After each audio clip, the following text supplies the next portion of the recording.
Chapter 399. After sending Decimus, Dilia, and their baby down into the lower decks, Michael sat on the throne. His throne was located just before the captain's cabin. The senators were lined up in front of him.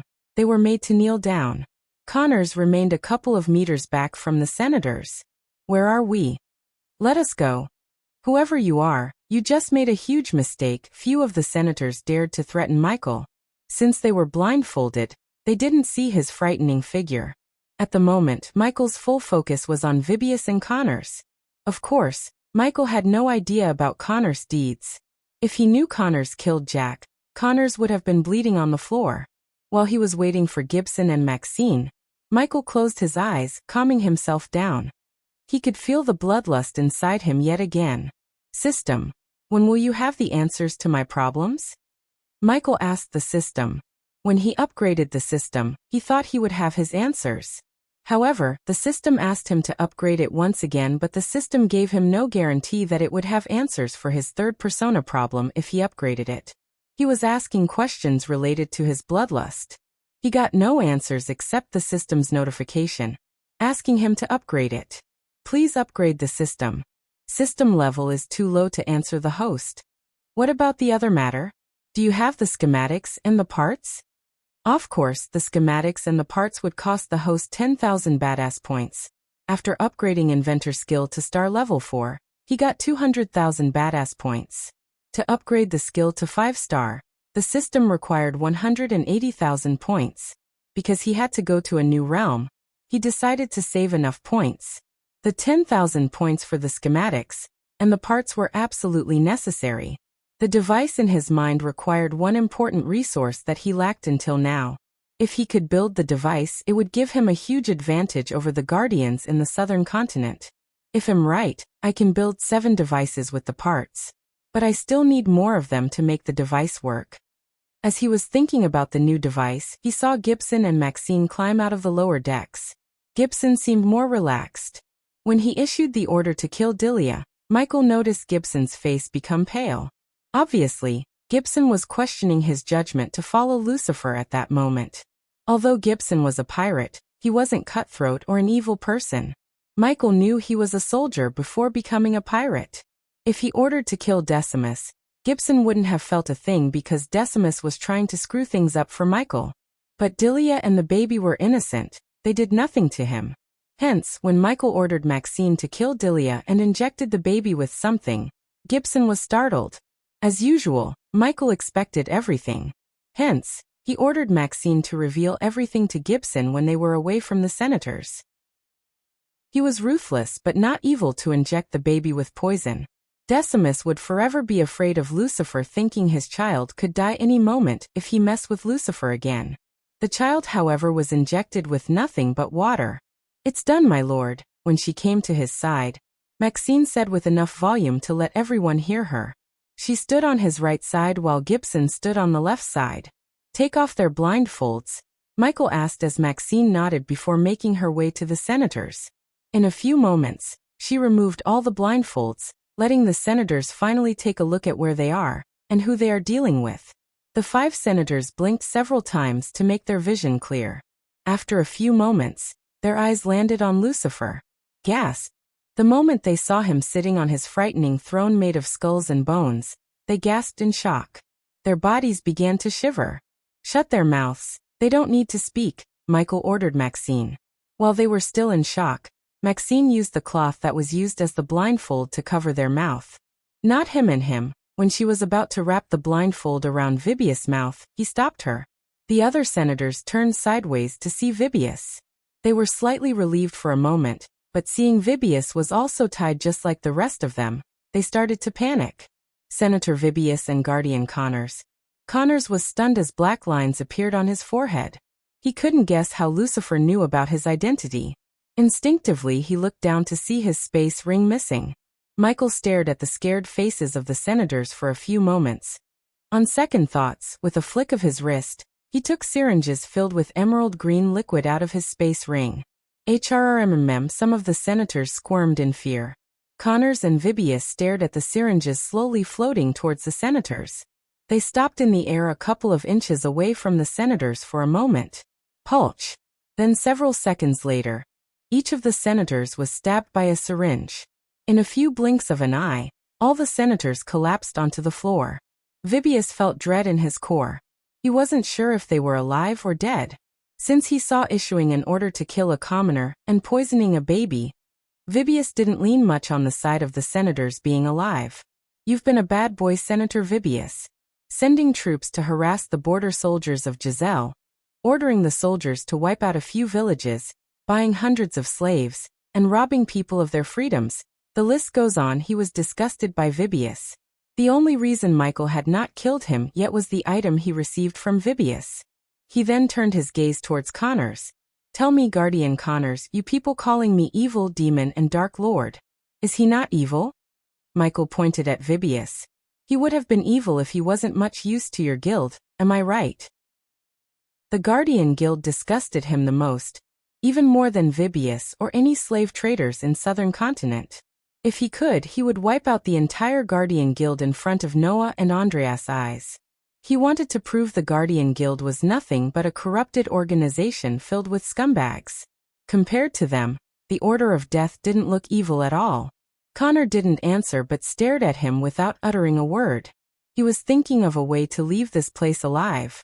As far as Connor could tell, if Lucifer could kill an innocent woman and poison her baby, killing him would not be hard at all. As he was remaining without uttering a word, he saw the woman walking towards him. Bam! Vibius saw Connor's 2 molars flying out of his mouth along with blood and saliva. Maxina's punch was so powerful that it made Connor's face hit the ground hard. Lord Lucifer asked you a question. Cough. Cough. Arg. Connors coughed up a mouthful of blood. He felt an excruciating pain in his mouth due to the sudden removal of the molars. I know I am right, Michael calmly said. He didn't mind Maxine punching Connors. Her loyalty and the way she acted made him happy. She was shaping up to be a loyal and powerful bodyguard. Her loyalty to him was unparalleled. Just his look was enough for her to understand his intentions. She was one of the reasons that he wanted to build the device as soon as possible before he leaves for Akulun Realm. The 2 of you should tell me everything you know about this. Michael flicked his wrist yet again. This time, instead of a syringe, the crystal Vibius received appeared in his hand. After he reached Maven, he planned to kidnap all the senators and subdue them except Vibius. When he sent the spiders into Vibius Manor, he was surprised to see the senator talking with a guardian. What surprised him more was the crystal he saw in Connor's hands. While they were unconscious, Michael was studying the crystal. It was pure arch energy. He had never expected to see a pure arch energy source such as the crystal. Unlike Vibius and Connors were thinking, the crystal did not contain arch energy within. The crystal itself was arch energy. The crystal was a crystallized form of arch energy. A pure source of arch energy was the object that he lacked to build a device that would enable all of Michael's subordinates to use spells in the southern continent. The crystallized arch energy could not be directly absorbed completely. The arch energy radiation could help cultivators cast weak spells. That's how Connors was able to conjure fire sparks holding the crystal. The device Michael was planning to build would help the subordinates, or whoever wearing the device absorbs arch energy. This would help them cultivate in the southern continent without crossing the void line. If his subordinates absorbed enough arch energy from the crystal with the help of his device, they could reach the body strengthening stage. The higher stages of cultivation would require them to absorb thousands of crystal stones such as the one in his hand. Unless there was another type or more powerful crystals in the place where Vibius got the crystal, giving subordinates thousands of crystals would not be very efficient. Where did you get this crystal? Michael asked. His voice was cold as it sent a chill running through Vibius' spine. Vibius' heart shuddered. The crystal was supposed to be his way to reach the top in life. He planned to use the crystals as a bargaining chip to get help from the Guardians and conquer all the southern continent. However, if Lucifer took over the Stormvale Mountain, his dream of becoming the ruler of the southern continent would be shattered. Vibius was stuck in a conundrum. If he didn't tell where he got the crystal, Lucifer would take over the mountain, which would make him the ruler of the southern continent. If he did not tell him, Lucifer would either torture him or just kill him. I can lie to him or tell him the truth, but what if he kills me afterward? Vibius questioned himself. In a split second, he had an idea. Unless I make him trust me, the medallion of the Order of Death appeared in his mind. Chapter 400 I am. Order of Death, my lord. Vibius stuttered. Michael was bewildered. Maxine stared at Vibius in shock. No one should know about the order, unless they were high up in the Guardian Guild. Vibius didn't seem like he held any position in the Guardian Guild. I can prove myself. Vibius' words confused Connors. He was wondering what the hell Order of Death is. My inner pocket. Vibius looked down at his chest. Michael gave Maxine a nod to take whatever was inside his pocket. After taking the crystal from unconscious Connors, he was too focused on the crystal, as he didn't bother to search Vibius. Yet he ordered Gibson to do a thorough search, but it seemed Gibson failed the task a bit. First, Maxine ran her hand through Vibius' chest, shoulder, and arms to find if he had any weapons hidden. Making sure he had none, she put her hand inside Vibius' toga. Surprisingly, Maxine found a hidden pocket in his toga. The tiny pocket was very well hidden. No wonder Gibson failed to find the pocket, Maxine thought. My lord. A moment later, Michael saw Maxine's eyes open wide in shock. He looked at her hand to see a glowing coin. The coin looked exactly the same as the medallion he found on Maxine's neck when he first fought her. Connors stared at the woman handing over the glowing coin to Lucifer. Gibson, on the other hand, wondered why Vibius was not able to rip off the ropes that tied his hands.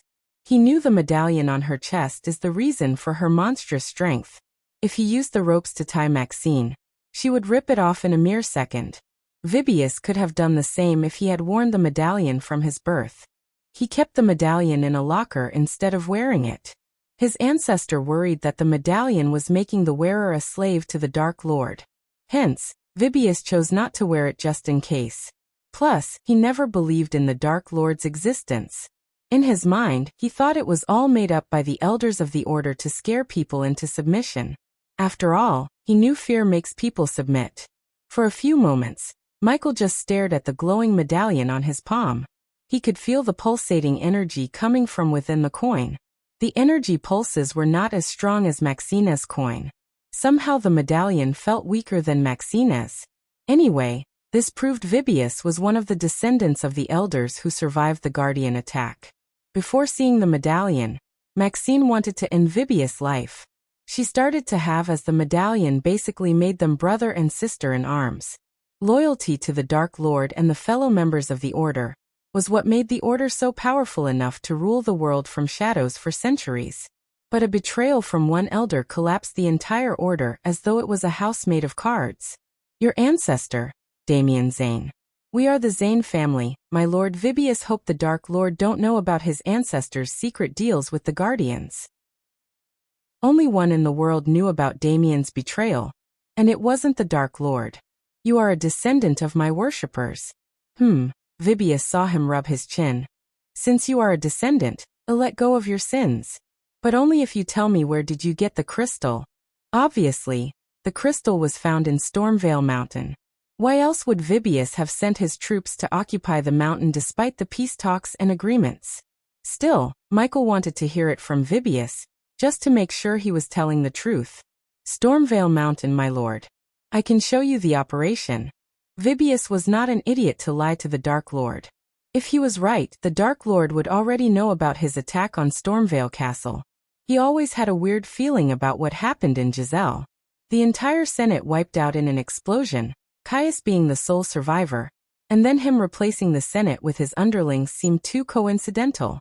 The Dark Lord definitely had a hand in what happened in Giselle. Everything that happened a few moments earlier made sense to Vibius. He was able to quickly connect the dots. Caius must be Dark Lord's man. The Dark Lord took out the senator for Caius. Decimus started an investigation to prove what happened that day. The Dark Lord found out through Caius about the investigation, and the rest was history. How big is the operation? Who else knows about the crystals? 120 slaves are mining the crystals as we speak, my lord. Except you and me. Only Guardian Connors and my Spartan Captain Hostis knows about the existence of the crystals. Michael could hear a hesitation every time Vibius addressed him as my lord. He then turned his gaze towards Connors. Guardian Connors, did you tell anyone about the crystals? Alpha Guardian of Hunter Guardians, no. They must be looking for me as we speak. Connors didn't show any fear in his voice. The way he saw it, he had very little chance of getting out of the ship alive, unless he could make Lucifer think he has to keep him alive. If the Alpha Guardian was searching for him, Lucifer might decide to keep him hostage. Every Guardian undertaking a secret mission had a handler assigned to them. Connor's handler was in Maven, and every night, Connors had to report to him. If he didn't, the handler would know something happened to him and look for him. The last time Connors met the handler, he told the handler he was going to meet with Vibius.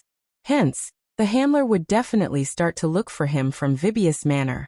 If Vibius was spared by Lucifer, the handler would investigate him and hopefully realize something was wrong.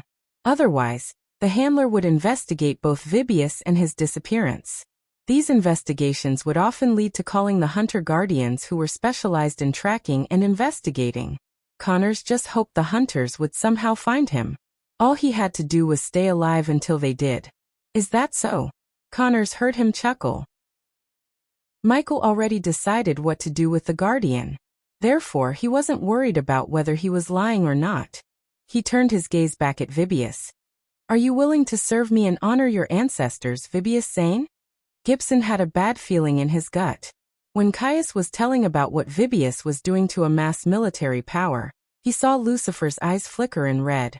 This often led to a death or multiple deaths. Yes, my lord, Vibius heaved a sigh of relief inside. He just needed to get out of the ship, sneak past the Dark Lord's security measure if he had any, warn the Guardians, and help them kill the Dark Lord. Thousands of years ago, his ancestor destroyed the Order, and now he was presented with an opportunity to cut the head of the snake. As far as Vibius was concerned, the Dark Lord pushed him to do this. Good. Let me welcome you to the Order with a little gift. Michael stood up from his throne. As he was walking towards Vibius, he flicked his wrist. In a few blinks of an eye, several syringes appeared yet again. The bluish syringes immediately stabbed the senators who were on the ground in the neck. Their eyes were abruptly opened. Their bodies shuddered as though they were hit with an electric bolt. The senators didn't dare to utter a word because Lucifer was standing so close to them. They were afraid of pissing off this monster. Michael lifted Vibius from the ground by his shoulder with one hand. He then ripped off the ropes that tied his hands while a blade of wind cut the ropes that tied his legs. Senators of Maven, we have a proposition for you. Michael placed his hand on Vibius' shoulder, talking to the senators. Their eyes were glued to Lucifer. You have two choices. The first choice, swear you loyalty to me and you will not only get out of here with your lives but also get rich and powerful. Michael paused for a moment before continuing. The second choice, you can choose not to swear your loyalty and you can hope someone would come and save you from me. Vibius saw Lucifer's hands slowly moving from his shoulder to neck. Like our Senator Vibius here. The very next moment, the senators saw Lucifer clutch Vibius' neck. He lifted Vibius off the ground by his neck as Vibius began to squirm in his hand. HRGGMM. Michael's hold was too strong as Vibius' face turned purple in a few mere moments. He was hoping the Guardians would come and rescue him. The man behind you is a Guardian and I see no one coming to save him. The senators looked over their shoulders to see a woman holding a knife against the youngster's throat. Let me show you what will happen when you go with the second choice. The surrounding air became a bit chilly as he spoke in his cold voice. Pulch! Suddenly Michael punched Vibius in the chest. For a moment, Connor's eyes closed when the blood splashed on his face. As he opened his eyes, he felt a chill running through his spine. Lucifer's hand was sticking out of Vibius' back. In his hand, he saw the beating heart that oozed blood on the ground. Vibius was violently shaking in his arms, but his body gradually stopped squirming as the light of light slowly left his eyes. One of the senators couldn't help shouting in fear. Michael put the lifeless body of Vibius on the ground before stepping towards the senators. The heart was still in his hand. Time to make your choice, Senators Creech. Michael crushed the heart in his hand, spraying blood on their faces. Their faces were as pale as a white sheet. He could even see one senator wet his toga in utter terror. You are next, darling, Connors heard the woman whisper into his ear before everything turned dark. Chapter 401. In the eastern border that separated Giselle and Maven, Stormvale Mountain stood tall.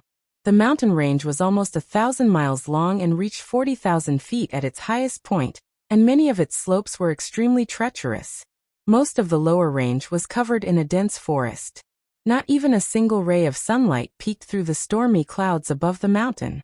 The howling sound of the wind created an ominous feel around the mountain, along with the stormy weather. Hence the name Stormveil Mountain. The upper regions of the mountain frequently experienced heavy rain with violent mini-cyclones. There was no paved road to the mountain. The area around the mountain had a grayish color due to the storm clouds. The trees in the forest were frantically waving in the wind. My lord, Michael sat on his sofa in the airship, looking at the mountain in the distance through the window when he heard Maxine. Gibson has reached the Witch's Island. After dealing with Vibius and the senators, Michael sent Gibson to the Witch's Island. They were stationed near the island as it was a short journey for Gibson to the Witch's Island. Michael teleported the senators to Maven before teleporting himself and Maxine back into the airship. Currently, he was on his way to see Stormveil Mountain. He took a 3-hour meditation break, which gave enough time for the senators to withdraw the soldiers from the Stormveil Mountain. It looks freaky, my lord. Maxine bent her back to look through the window. The howling wind coupled with thunderclaps and lightning streaks in the sky would make anyone feel terrific, or at least some dread in their core. The tallest peak of the mountain could not be seen as it passed through the clouds in the sky. The tallest mountain on the earth would look like a boulder in front of Stormveil Mountain. He could feel the airship begin to shake due to the stormy wind. As they got closer to the mountain, the louder the noise of heavy rain hitting the roof sounded. Regardless that this was the middle of the day, it looked as though late evening because of the darkness. Boom, boom, boom. Lightning flashed in the dark sky and thunder shook the air. The airship soon started to shake violently. Maxine almost lost her balance. She quickly grabbed onto the sofa and steadied herself. My lord, we can't fly any further without risking a crash landing. Caius came running to them. Tell him to stop the airship and go back to Giselle. Michael stood up from his sofa. But my lord, Caius seemed reluctant to leave them in the Stormveil Mountain. This mountain range was one of the most dangerous places in the southern continent. Countless travelers and soldiers lost their lives in the terrain. Still, they were not Lucifer and Maxine. While I'm away, use this to communicate with the other senators. With a flick of his wrist, he took an earpiece from his space ring. All the other senators were given an earpiece so they could talk to Caius. In addition to earpieces, they were also wearing spycam pendants. Hence, Azazel could monitor them 24/7. If they tried to remove the pendant, the venom inside the sittercam would be injected into them, taking their lives instantly. Michael made his way towards the door as Maxine followed him behind. He stood before the door before wrapping his arm around Maxine's slender waist. He pulled her closer as he opened the door. The moment the door was opened, a powerful force of wind almost pushed them backward. Without wasting any time, he jumped out of the airship. Wind blast in the midair, he turned his back, sending a blast of wind to shut the door behind him. Ah! Maxine couldn't hold her screams. She hugged him tightly and closed her eyes. Her hair and long coat were fluttering violently, but they soon got drenched in the rain. Lightning dash, he cast the spell to quicken his pace. No matter how many times he flew, he could never get used to the fact that he's actually flying like a Superman. The feeling of flying was magical. The lush green forest below them was covered by a hazy fog. The wind and rain brushed past his face so fast that it made him close his eyes occasionally. As they got closer to the mountain, the sight of the gigantic mountain frightened him. They looked so miniature in front of the mountain. He noticed a few figures on the ground. Quickly he flew away before anyone could notice him. Not that anyone could with the stormy weather. Land, thank God. When her feet touched the ground, she heaved a sigh of relief. Get used to flying because he let her go. Soon you will fly. For a moment, she looked frightened. Still, she nodded, controlling her fear of flying. They were currently standing on a narrow path between the forest and the mountain's footsteps. They noticed several figures in ragged clothes or naked walking out of the mountain. He must be Hostus. He looked at the Spartan soldier who was overseeing the slaves. The soldier was staring at a parchment. In his focus on the parchment, the Spartan almost failed to hear the footsteps of Michael and Maxine. One could not blame the Spartan for not hearing the footsteps because the howling sound of the wind, and the heavy rain would prevent anyone from hearing the sound of footsteps. Spartan hostess, the Spartan shuddered hearing the sudden voice. Who are you? You shouldn't be here. The Spartan reached for his scimitar hanging on his waist. Calm down, Spartan. Senator Vibius sent us, the Spartan frowned.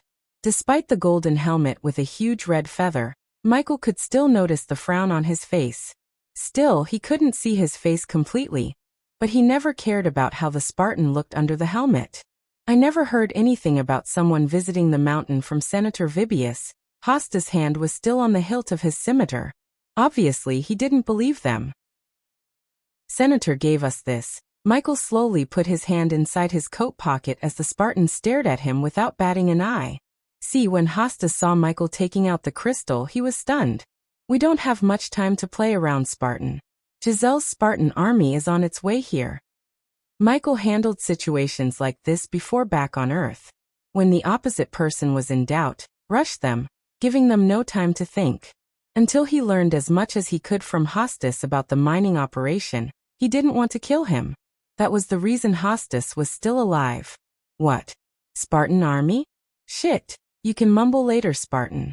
Now we have a job to do. Tell me you finished evacuating the slaves as your order said you to. The parchment in Hostas' hand contained signed letters of the senators Michael spared. It was a pity he didn't get a signed letter from Vibius before killing him. Since he did not need Vibius for much, he didn't bother. Maxime thought the sole reason for Vibius' death was his sins. However, that was only one of the reasons. The other reason was Vibius' loyalty level. When the system prompted him whether he wanted Vibius as his subordinate or not, Vibius' loyalty level was at 0.2%. Vibius had everything and craved too much power. Raising his loyalty would be a headache, and his gut feeling told him to kill Vibius, because Vibius had gone too far with his killings of innocents and slaves. There was no way Michael would make such a murderous psycho his subordinate. Yes, those are the last of them. The order said I have to send them to the Giselle border. What if those slaves tried to escape? Hostas asked as Michael made his way to the mine entrance. Don't bother, we have bigger things to worry about. Show me the mining site inside. Spartan Hostas fastened his steps to walk forward. As they walked deeper into the mine, the darker it became. Only a few torches hanging on the wall were their light source. Anything I should know before those assholes come here to check the place? What assholes, my lord? Hostas addressed him as my lord. Coupled with the fact his attitude, the fact that he has the crystal indicated the youngster was someone from a high place, perhaps a noble related to Vibius. There is a group of guardians coming. Peace talk or some shit like that. We need to make sure they do not find out about the existence of these crystals. Michael was making stuff up as he walked. Guardians? Hostas was stunned. Nothing major, my lord. Just a few slaves died inside. I cleaned up their bodies, so no problem. Michael frowned but didn't stop walking deeper into the mine. What's the cause of death? He asked the Spartan. For a few seconds, Hostas remained silent. You didn't bother to check, did you? He sighed as the Spartan scratched the back of his helmet. Eventually, after walking for almost half an hour, they started to see a few glimmers of bluish light deeper into the mine.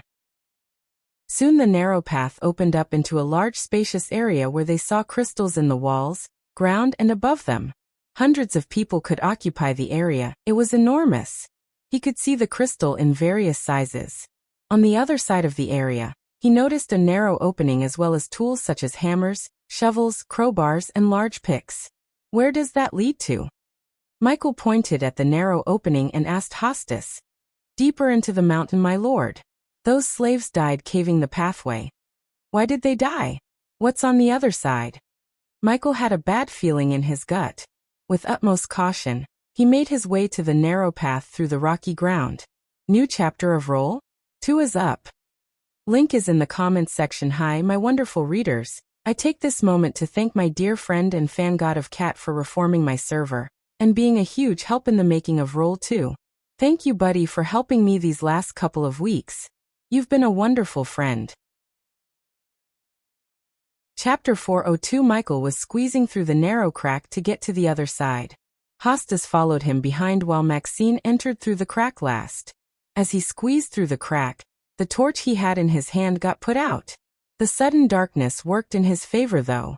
Without Hostis noticing, Michael cast the death range spell.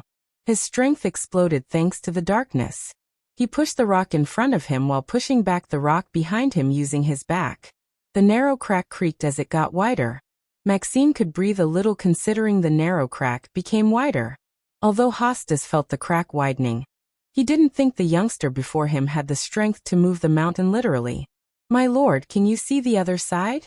Maxine breathed heavily. Even after the crack widened, she had a hard time squeezing through the crack due to her body shape. "I can feel the air, just a bit more," he answered. He sensed tiredness in Maxine's voice. It was weird of her to get exhausted. I don't feel very good." Just after Maxine talked, Hostis also opened his mouth. Surprisingly, the Spartan also sounded exhausted, more exhausted than Maxine. "Quit whining, just a bit more." He focused on squeezing through the crack. When he was a little child, he had an extreme claustrophobic condition. He had that condition until he trained with Spectre. One day when Spectre knew about Michael's fear of closed spaces, Spectre put him in a casket and buried him for an entire day. Spectre made him face his own fears rather than running away from them. In the end, he was able to let go of the fear of closed spaces. Until Spectre went crazy and ordered assassins to kill the orphanage Michael cared about. He was not only a mentor to him but also a father figure. Everything Michael knew, he learned from Spectre. Deep down in his heart, he still missed the old guy. Warning! Warning! Suddenly his entire 8 sight was filled with warning messages from the system. His train of thoughts immediately stopped by the screaming noises inside his head. Extreme amount of radiation. The host has been exposed to an extreme amount of radiation. Immediate action required. The system recommends the host to purchase and use 100% healing potion. The healing potion would prevent the radiation from permanently causing damage to the host for 30 minutes. Shit. Maxine, go back. He was startled. Immediately turning his head towards Maxine, he shouted. One potion would cost the host 5,000 badass points. Does the host wish to buy the healing potion? Yes. Fuck. Do it. By 2-inch, Michael shouted in his mind at the system. Arg. Several seconds after the warning, he started to feel a vomiting sensation as well as muscle pain because of the radiation. Using his remaining strength in his body, Michael began to push the mountain wall forward with his legs. He let out a loud cry, pushing the mountain back and forth.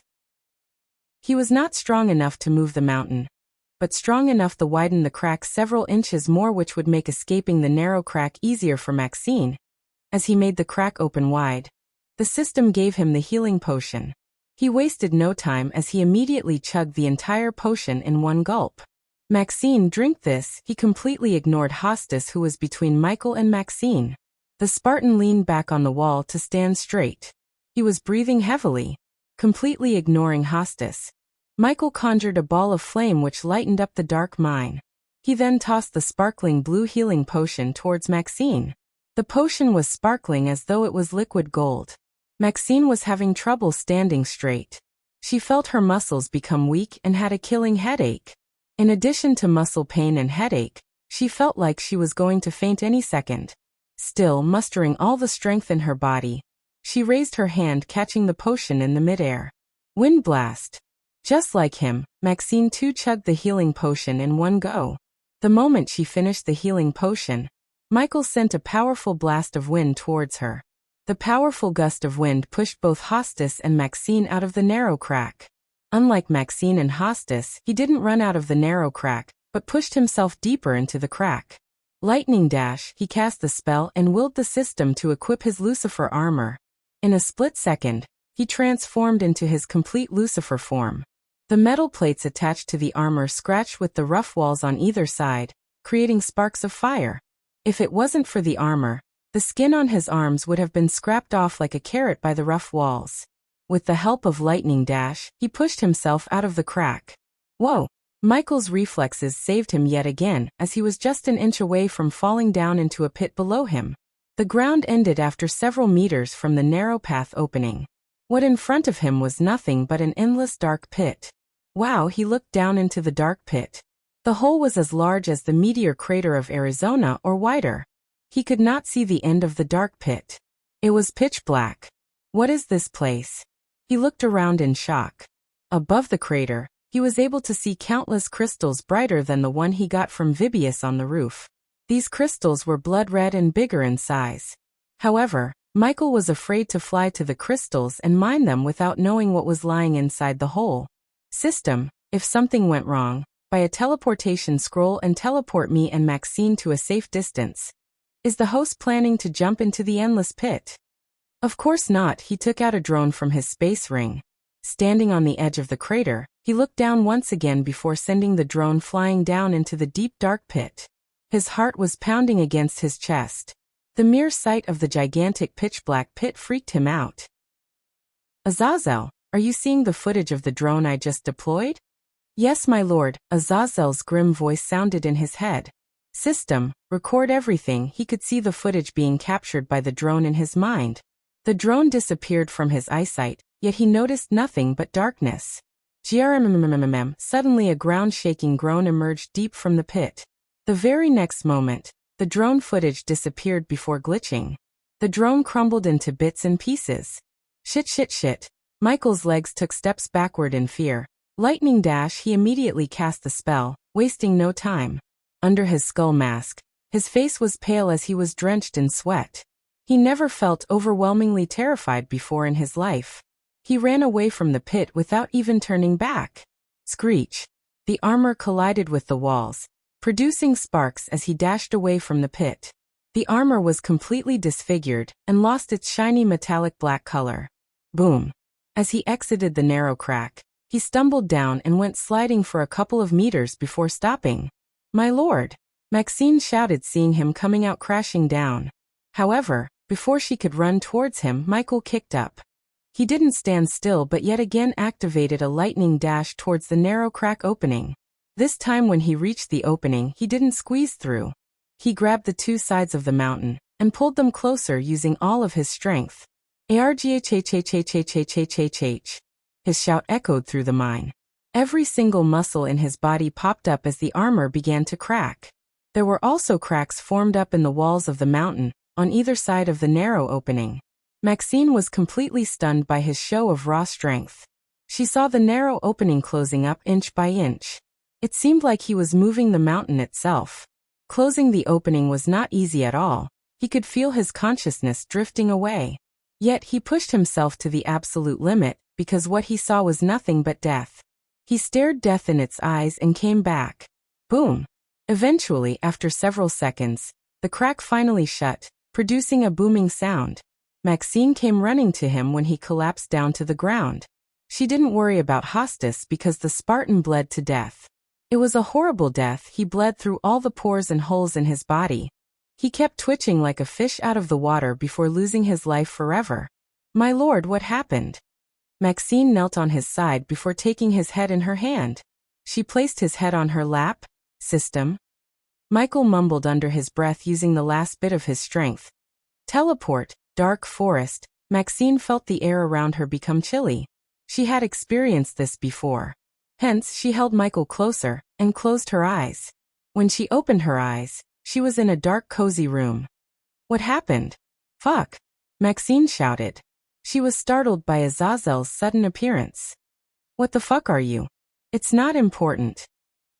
Put my lord on the bed. Azazel pointed at the bed. His ethereal face had a worried look. Maxine growled, lifting Michael. With his armor, he was a little too heavy. Careful, Azazel exclaimed. She almost collapsed onto the bed with him because of his weight.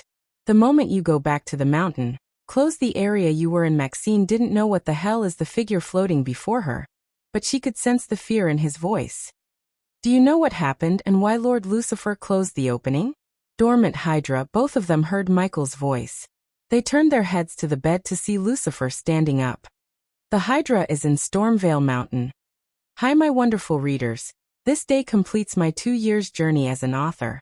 I want to thank all my wonderful readers for supporting me until now.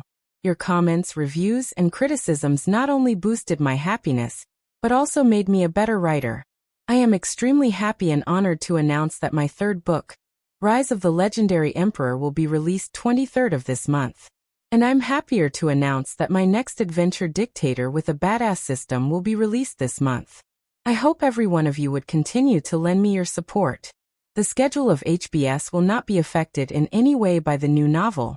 Please show me your support by leaving your comment under this chapter. This is my life now, so I hope everyone will stick with me and support me. Always your goofy author, Don_Awful. New chapter of Roll 2 is up. Link is in the comments section. Chapter 403 Hydra? My lord, I thought Fedora is the only Hydra in this world, Maxine muttered. Michael removed his mask as well as his chest armor to breathe a little. I have to see something. Michael walked out of the room as Maxine and Azazel followed him behind. As usual, the Netherals were cleaning the corridors as though they were professional maids. Azazel attached blue orbs on the ceiling to lighten up the place. They didn't provide light like eclectic bulbs, but they provided enough to make navigating through the corridors easier. After a while of walking, they reached a grayish door that stood 7 foot tall. The door had intricate carvings which seemed like Lucifer battling several soldiers on a battlefield filled with skulls. Michael pushed the door open to see a spacious room. All 4 walls had mirrors the size of a 24-inch monitor glued to them. Each monitor showed a view. Previously, this room was used as the armory by the Order of Death. The weapons they stored in the room were corroded and rusted with time. They became unusable. Except for the mirrors, there was a glistening white orb that remained in the center of the room on a 4-foot pillar. Welcome to the place of power, Maxine. Michael greeted Maxine with a smile. He then walked towards the center of the room. He took a minute to comprehend the potential of the surveillance room. Currently from this room, he could watch over Breedia, some places in Kethen and Royal Land.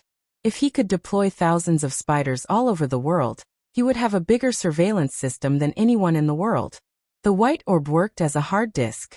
It stored every single footage. If required, Michael could access the footage through the system. Other than him, only Azazel had access to the footage. My lord, is that? Maxine pointed at one of the mirrors. Her voice trailed away. Michael looked at the mirror pointed by Maxine to see Pirate Lord Corey sleeping on a comfy bed with a naked man. Then Maxine turned her head to the mirror next to see Shorty picking his nose.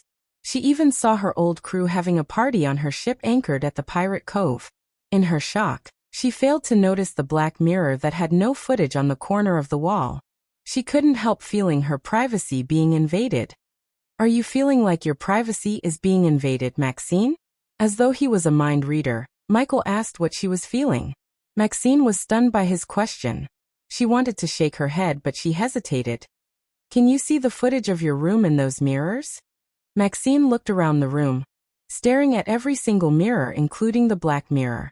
Eventually, after several moments later, she found no mirror that showed the footage of her room in Bertha or her old ship. I don't spy on people I trust. And if I did, it's for your own safety. The Guardians and my enemies will use the people closest to me to get to me. If I don't watch over them, best case they will die. Worst case, they will be tortured until they are broken. His words were somehow soothed her down. It also made sense to her. If she was captured by Guardians, she would want Lucifer to locate her and come to her rescue. Take this. Maxine saw the pendant they previously gave to the senators appear in his hand. When you don't want to be watched, remove it and place it somewhere safe. He handed over the spycam pendant to Maxine. Yes, my lord. She could feel that Lucifer really trusts her. That warmed her heart deeply. Just as he explained, he wasn't spying on his loyal subordinates because he could see their loyalty in the system window. Yet he was watching over them in case they got into trouble. After she wore the pendant around her neck, Michael waved his hand as every single mirror in front of them went black. System, play the footage captured by the drone. He willed the system. Azazel and Maxine stared at the flickering screens in front of them. Play it in slow motion, he ordered the system. Without uttering a word, they all stared at the screens. At the moment, all the mirrors worked as a single gigantic screen. For several moments, the screens showed nothing but pitch-black darkness. Then, for a split second, Maxine noticed 3 pairs of crimson red glow deep within the dark pit. The very next moment, the screens glitched and stopped moving. Play it again slower. The footage started again. This time, Maxine didn't even blink. She looked closer at the red glows that appeared for a brief second. Michael let out a deep breath. It was dark and the red glow appeared only for a split second, but he knew what he saw. They were not just red glows or glitches in the footage. They were pairs of eyes, 3 pairs of eyes.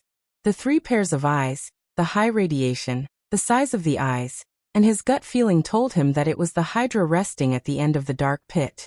If his guess was correct, the Hydra would be 3 times the size of King Ghidorah. Just imagining it terrified him to the core. The Hydra might be the most powerful existence in this world. Fighting a monster such as this Hydra was nothing but asking for death. He realized why the system told him not to search for the Hydra until he could reach the immortal stage. Are those eyes, my lord? After seeing the footage in extreme slow motion, Maxine kinda guessed it. Yes.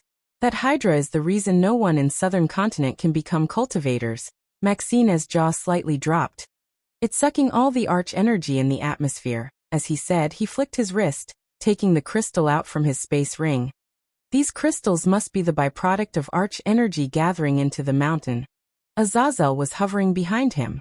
When he saw the crystal, he floated towards him in curiosity. He stared at the crystal for a moment. My lord, this is pure arch energy, the demon butler exclaimed. There must be purer arch energy crystals within the pit. He stood there looking at the screens with hands behind his back. Yet again, he played the footage to see the crimson eyes of the Hydra. Not worth the risk of waking that monster up. Azazel. My lord. Tell Dalar to summon as many as Netherals he could. We are going to mine the shit out of that mountain. He then turned his gaze towards Maxine. Maxine, make sure no one opens that pathway to the pit. If that Hydra wakes up, it will be game over for us. Maxine nodded, hearing his serious voice. She had never seen him serious such as this before. I will teleport the Netherals into the mountain. Maxine will store all the crystals for me. How, my lord? Go look how are Arius brothers doing? Instead of answering how she would be able to store the crystals, Michael asked her to check on Arius brothers. After she left the room, he waved his hand as the dark footage changed into lively scenery. A woman standing on the top of a boulder could be seen. Her eyes were closed. Behind her was a majestic waterfall.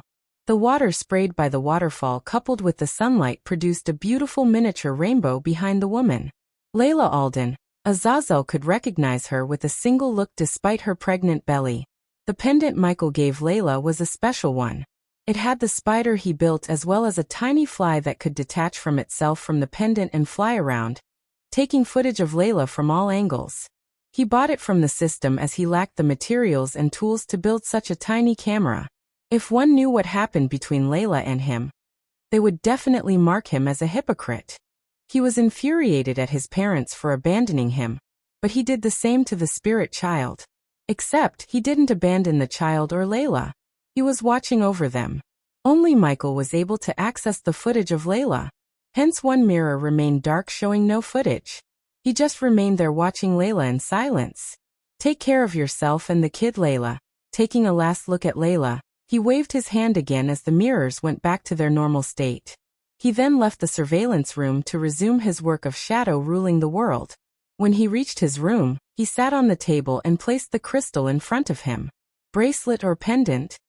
He asked himself before starting to build the device that would make his subordinates overpowered in the southern continent. Right at the moment, Maxine was standing before the tubular contaminants in Arius' room. She was staring at the 2 muscular men submerged in the sparkling blue liquid. Their limbs seemed to be growing, which was surprising for her. She knew this was another miracle the Dark Lord could perform. As she was staring at them, she heard the door behind her creak open. She turned back to see Lucifer entering the room. She quickly bowed. Give me your hand. She reached out her right hand without asking a question. He took out a dark metal bracelet before putting it on her hand. Ouch! She let out a burst of cry when she suddenly felt a sharp pain around her wrist. It felt as though the bracelet pierced her wrist with hundreds of tiny needles. The pain quickly disappeared as he took out a red vial. Drink. The red portion was not as watery as the potions she had drank before. It was thick, almost like jelly. It took her a second to swallow the tasteless, odorless jelly. Several seconds later, she felt an electric bolt running through her veins. She jolted as her entire body shivered. In addition, she was sweating. Put this ring and concentrate on it. Taking a few deep breaths, she steadied herself. As he said after she put the ring on, she began to concentrate on the ring. Are you feeling a connection with the space ring? Maxine nodded. She was still getting used to the new experience. Put this inside. He then threw a healing potion towards her and waited for Maxine to put the healing potion into her space ring. Dark lines formed on her forehead due to her concentration, but after several seconds, the healing potion in her hand finally disappeared. And that's how you're gonna store the crystals. If everything went to plan, you will see Gaia in the next 2 chapters. Chapter 404. As Michael was building bracelets that allow his subordinates to use arch energy, 4 horses were pulling a fancy carriage through a thick forest. The forest was far-reaching, compact, and budding. Its canopy was eclipsed by a magnolia, asp, and dogwood. Still, plenty of light passed through their crowns for a plethora of sprouts to make use of the insect-riddled soils below. Curving branches waved from every tree, and a potpourri of flowers, which grew in abundance, clashed with the otherwise amber terrain. In addition to the horses galloping, a variety of animal sounds, most belonging to rummaging critters, reverberated through the air, and almost completely muffled the occasional roar of a large animal trying to scare away predators. From the outside, the carriage seemed rather generic, nothing special about it at all. However, the inside was exactly the opposite. It was fancier than the interior of Kaya's private airship. 2 gorgeous young girls were sitting gracefully in the carriage. One of them wore a white, jade-embroidered robe, and had her silky hair draping down all the way to her shoulders. A jade hairpin was stuck within her bun of hair. Her face was alluring and friendly because of the warm smile on her face. Those hazel eyes of her exuded an elegant and intelligent demeanor, which caused everyone around her to like her instantly. The young girl in front of her was prettier and had sharper features than her. Her red hair was tied up in a high bun and her skin was smooth and flawless. However, she had a certain cold and icy look in her eyes which almost seemed like she could see through anyone and anything. Her posture and aura indicated an arrogant elite demeanor. The girl in white robes whose face was full of smiles asked softly, "Victoria, you seem to be bothered by something. From the moment our journey back to Thusia began, your expression was so sullen. Be careful that wrinkles don't sprout out since you've been frowning." If Michael was to see the girl, a bloodbath would have happened inside the carriage. This Victoria wasn't the Victoria of Golden Valley sect. This Victoria was the one who pretended to be a farm girl, made Abraz fall in love and betrayed him by sending a dagger through his heart. Abraz knew her as Emily until General Booth revealed her identity as the Princess of Kingdom Thusia, Victoria Barnes. Of course, her hairstyle, hair color as well as her dress was way different than the girl Abraz used to know. Still, he would recognize the face anywhere anytime. Her face was etched into his very soul, the soul that now merged with Michael and becoming whole. In his memories, the princess wasn't so cold and arrogant back then. In fact, she was a warm and adorable girl in the past. Unlike Michael, Abraz had no connection with the outside world. Therefore, she was able to fool him easily with her phony love and sweet talks. "Do you believe in this Lucifer figure?" Victoria asked the girl in white robes softly. The warm smile on Edith's face faded away after her question. A solemn expression replaced her warm smile. "I don't know Vicky. It seemed he appeared when we were in R. I think people are exaggerating things. I don't know if Lucifer is real or not, but I certainly know he's neither the devil nor a god as some claim him to be. Why do you ask?" "I have this weird feeling in my gut, Edith. Like something dark follows me." "Huh? What are you talking about?"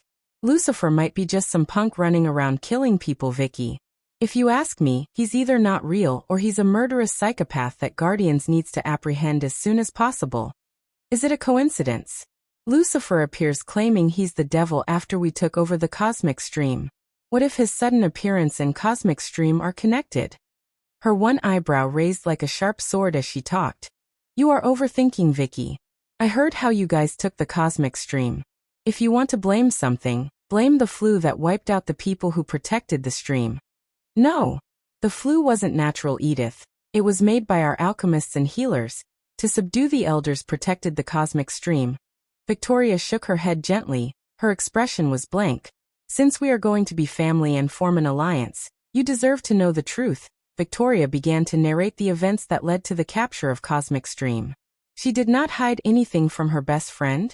Because Victoria trusted her friend more than anyone. What?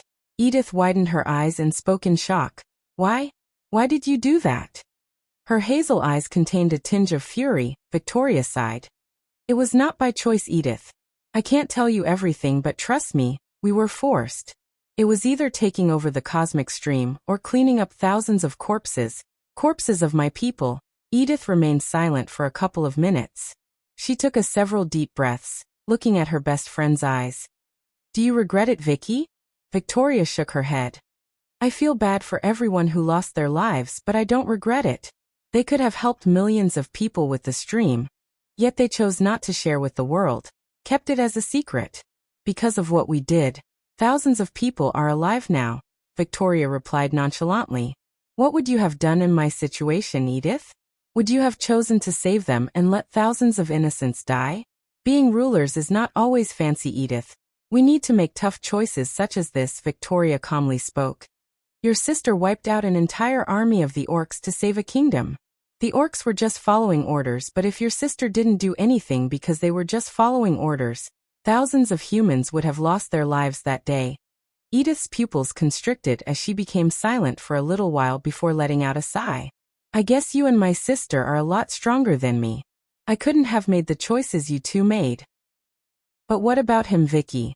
The guy you pretended to love? What about him? If it wasn't him, I would have done the same to someone else. He was an orphan who was thrown away by his parents. The elders raised him, but a couple of days of a woman's warmth was enough for him to betray them and run away. As far as I was concerned, I gave him a quick death. They all died quickly and painlessly, Victoria said dully. She showed no regret or emotions at all. Her face and voice sounded cold. Victoria remained unmoved, and without any sign of emotions, saying apathetically, everybody has their own fate. There are way too many pitiful people in this world besides him. Moreover, his death wasn't anything important. After absorbing the energy from the cosmic stream, my father quickly reached fusion stage. If he continues his cultivation, he would enter the immortal stage, which would bring peace and prosperity to not only Thusia but also to the entire world. Sigh. Edith closed her eyes, sighing briefly. She did not speak for a couple of moments. Enough of talking about my feelings. How do you feel, Edith? I heard you may have met your soulmate. Instantly Edith's face became redder than a ripe tomato. Even the cold beauty such as Victoria gently smiled, looking at her best friend blush. Shut up, Vicky. It's not anything like that. Noah is just a friend. Is that his name? Noah, nice, Victoria said as though she was hearing his name for the first time. Does he know who you are really? Victoria asked as Edith let out a deep breath. If he's just a friend, you don't have to tell him anything. Otherwise, it's better you tell him you are an Alden. Better yet, little sister of Layla Alden, the wielder of angels Vina. 2 hours later, Russell. Russell. Russell. Among the trees in the forest, a girl was laying on a thick branch up high from the ground. She used one hand as her pillow and the other to cover her face. Her snoring sound was interrupted by a childish voice. Hey, wake up. Fuck, let's just bite her face. Another childish voice of a girl sounded. Snake, wake up this time. The voice belonged to a boy, but the voice sounded calmer and more mature than the two previous voices. Eowal, the girl yawned as she moved her hand away. Her eyes slowly opened. Didn't I tell you 3 shitheads I need rest? This girl was none other than Gaia herself. She was taking a long nap after continuously flying for 3 days. She was craving for snacks and exhausted. Despite her deep thinking about her mother, she was able to sleep due to her exhaustion. As Ghost always used to say, sleep is not only for the body but also for the brain. She decided to sleep before continuing her journey. She wanted to look at her mother's disappearance with a fresh mind, yet for some reason, the Hydra woke her up in the middle of her sleep. Just as she was about to slap each of the heads for waking her up, her ear twitched a little. Not too far off, there was a faint noise. She turned her head in the direction of the noise, to see 6 silhouettes running through the forest. They were wearing complete all black clothes along with a wolf mask, only exposing a pair of eyes filled with murderous intent. Not here. Continue to search. That princess bitch dies today. The 6 people didn't notice Gaia on top of them. They just continued to search the forest. What the fuck? Gaia was stunned. Are they searching for you? She frowned after hearing Sarba's question. She had the same doubt, but she had no idea who they are except they belong to the Grim Reaper Guild. We better follow them silently. I have some weird feeling about this. She stood up to follow them behind. I can sense the energy fluctuations around them. They are definitely weaker than you, Sarba exclaimed. Since recently, Gaia learned that each of the heads is developing new powers. Iag was able to create a powerful sonic blast that distorts people, while Sarba developed some kind of sense that let him see the energy radiations. With this skill, Sarba could compare cultivators in terms of power and determine their cultivation stage. Only Cain was yet to show his powers, but Gaia was sure his powers would soon come to light. Let's see what these idiots up to. Gaia rolled her eyes. Yeah, and I want to see who that bitch princess they were talking about. Iag chuckled. Gaia took off from the branch into the sky. When she was high in the sky, she was able to see some smoke coming from not too far from her location. It took her a few minutes to reach the place. When she descended onto the path through the canopy, she saw a horse carriage. Surrounding the carriage were many corpses with fresh blood flowing all over the ground. She walked to the carriages and squatted down to look for some footprints if there were any. I hear heartbeats. Suddenly Cain opened his mouth. Hydra's senses were extremely sharper than anyone in this world. How many? 2, Cain said, looking in the direction of the heartbeats. Killing Grim Reapers is always a great exercise to mind and body. It will calm you down. Gaia devilishly chuckled before dashing into the forest. Chapter 405. At the same time, not too far from the stream, under the shade of some tall and old trees, 2 figures were hiding behind a thick bush. It was Edith and Victoria who barely escaped the Grim Reapers after their initial ambush. However, the 2 of them looked way different than before because of their disguise. They used the commoner's robes from their space ring and wore them to look like they were from a village. In addition to their raggedy clothes, they also smudged some mud over their fair skin to hide the glow. In their disguise, it would be extremely difficult for someone to recognize them as royalty and noble. The 2 of them kept looking around with frowns on their faces. They didn't dare to make a single sound. If I only had my cultivation, Victoria gritted her teeth. Whoever put the contract on our head would have sent more powerful reapers, or they wouldn't have put the contract at all, Edith whispered. Both of their cultivation was reset by a powerful spell. Absorbing the energy from the cosmic stream required the individual to start cultivating from the beginning. That was one of the reasons that either of them had no cultivation power. They were just at the arch-sensing stage. Who else knew about our trip? This is definitely an inside job. Edith tightly gripped her tiny hands and exclaimed while gritting her teeth. When I find out who, I'm gonna show how Thusians deal with traitors. An intent to kill flashed past Victoria's eyes.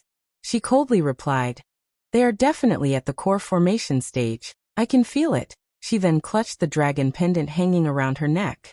A dim glow could be seen within the dragon pendant. That doesn't change anything. If they manage to find us. Edith's voice trailed away as her expression became gloomy. Hideo sent a distress signal before they killed him. We just need to hide from them until General Booth comes with the men and slaughters them, Victoria said with a cold tone. Edith's tiny face turned pale in fear of losing some color. What if they didn't get the signal? Vicky, we can't hide here forever. We should make a run for it and look for a village of something. Victoria went quiet for a while and sighed. Edith, their target is only me.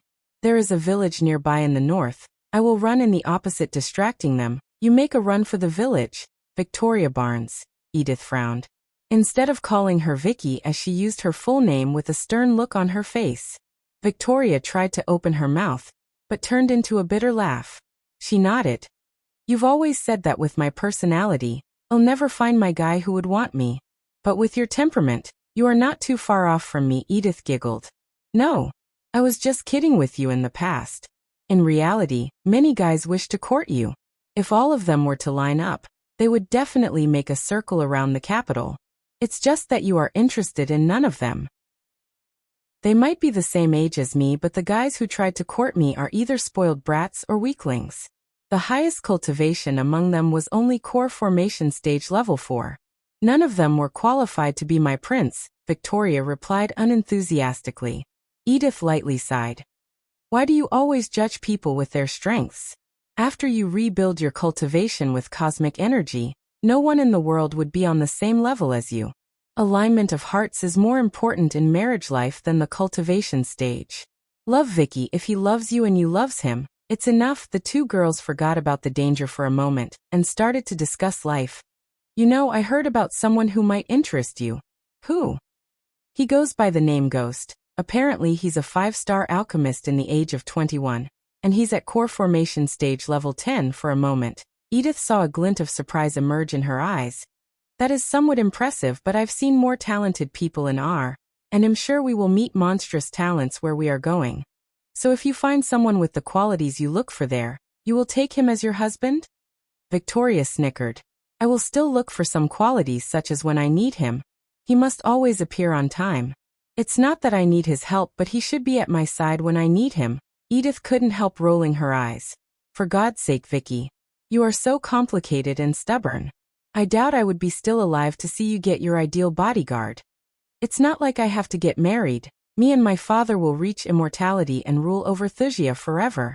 I don't need to provide an heir for the throne after me, Victoria nonchalantly said.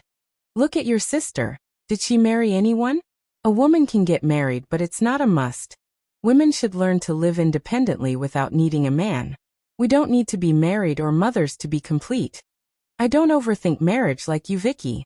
If I love someone and he loves me as much as I love him, I'll marry him and be happy, Victoria, with creased brows, said. I'm not against marriage, Edith. I'm just saying it's better to marry the right person later than the wrong one earlier. Because our families force us to. Whoosh. At this time, amidst their conversation, an abrupt movement could be heard from the woods ahead. What the fuck are you two doing here? Edith felt a chill running through her spine when she heard the sudden voice coming from behind. They immediately turned around to see a golden-haired girl wearing a gray long coat and black turtleneck and black leather pants walking towards them. On her back, they saw a longbow and quiver filled with arrows. She wasn't as beautiful as either of them, but Edith noticed a grace in her movements. Her golden hair danced around her shoulder as she walked towards them. Whoosh! As they were staring at the girl, a man wearing a creepy wolf mask jumped out of the trees. The man looked at Victoria and Edith for a few moments. He looked as though he was scanning them. Thanks to their disguise, the Reaper failed to recognize them. However, the Reaper thought Gaia was the princess they were searching for as she looked clean and nobler than the other two girls. You. The masked Reaper raised his hand at Gaia. You what you? Gaia mimicked the Reaper's voice to make fun of him. Meanwhile, Edith was standing by the side with face still in astonishment. Victoria was also surprised at the girl's courage to make fun of the Reaper. The Reaper was furious as he leaped at Gaia with the dagger in his hand. In the mid-air, he cast a spell that enabled his dagger to be enveloped in bluish fire. Bang! The very next moment, Edith and Victoria saw the Reaper's head explode into red mist in the mid-air. They were unsure of what just happened. When they looked at the girl, she had the long bow in her hand instead of on her back. They were stunned by her lightning-quick speed. They did not even see her taking out her bow, knocking an arrow and fire at the Reaper. Space ring. Gaia noticed the space ring in the Reaper's hand. She ignored the two girls to go loot the body. After Gaia walked some distance away, Edith suddenly snapped out of her astonishment. She looked at Victoria and said, Vicky, did you see that? She killed the Reaper just like that. If we could ask for her protection, we might be able to escape from here, Victoria frowned, creasing her brows. If I, the dignified princess, were to put down my pride and seek protection from a stranger, it would taint my name. Also, this Reaper might be a scout with weak cultivation levels. Edith, General Booth would have already received my distress signal, and is coming here to over. We should hide for a little while more. This forest is so far from the outpost, Vicky. Even if General Booth has sent help, it would take a very long time for them to reach here and locate us amidst the forest. Edith thought for a while and suddenly laughed. Vicky, I have an idea. What if we tell her the truth and tell her we would pay her handsomely if she escorts us to the outpost? After Victoria listened, as if a little swayed, she knitted her brows and contemplated. No, Edith, she shook her head. No time for arguing, Vicky, follow me while talking. Edith pulled along her hand and walked towards Gaia. who was busy looting the Reaper. Sister, could you please do us a favor? Edith asked with a pleading tone. Just get out of here before more of these assholes come here. Gaia didn't even turn back to look at them, which made Victoria clench her fist in anger. Gaia would have recognized them as nobles if they hadn't resetted their cultivation level. According to Sarba, they were at the arch-sensing stage. Therefore, coupled with their disguise, Gaia really thought the two girls were commoners. However, very quickly, she hid the bitterness. Her eyes regained their apathetic look and her expression became icy cold once again. Regardless of Gaia's behavior, Edith continued to plead. To be honest, my sister and I are working for a young noble in the city of Cadena. A few days ago, we came out to collect herbs for our young master, but were attacked by these guys on the way. They seemed like they were searching for someone. They killed the servants and guards, but we managed to escape up till this point.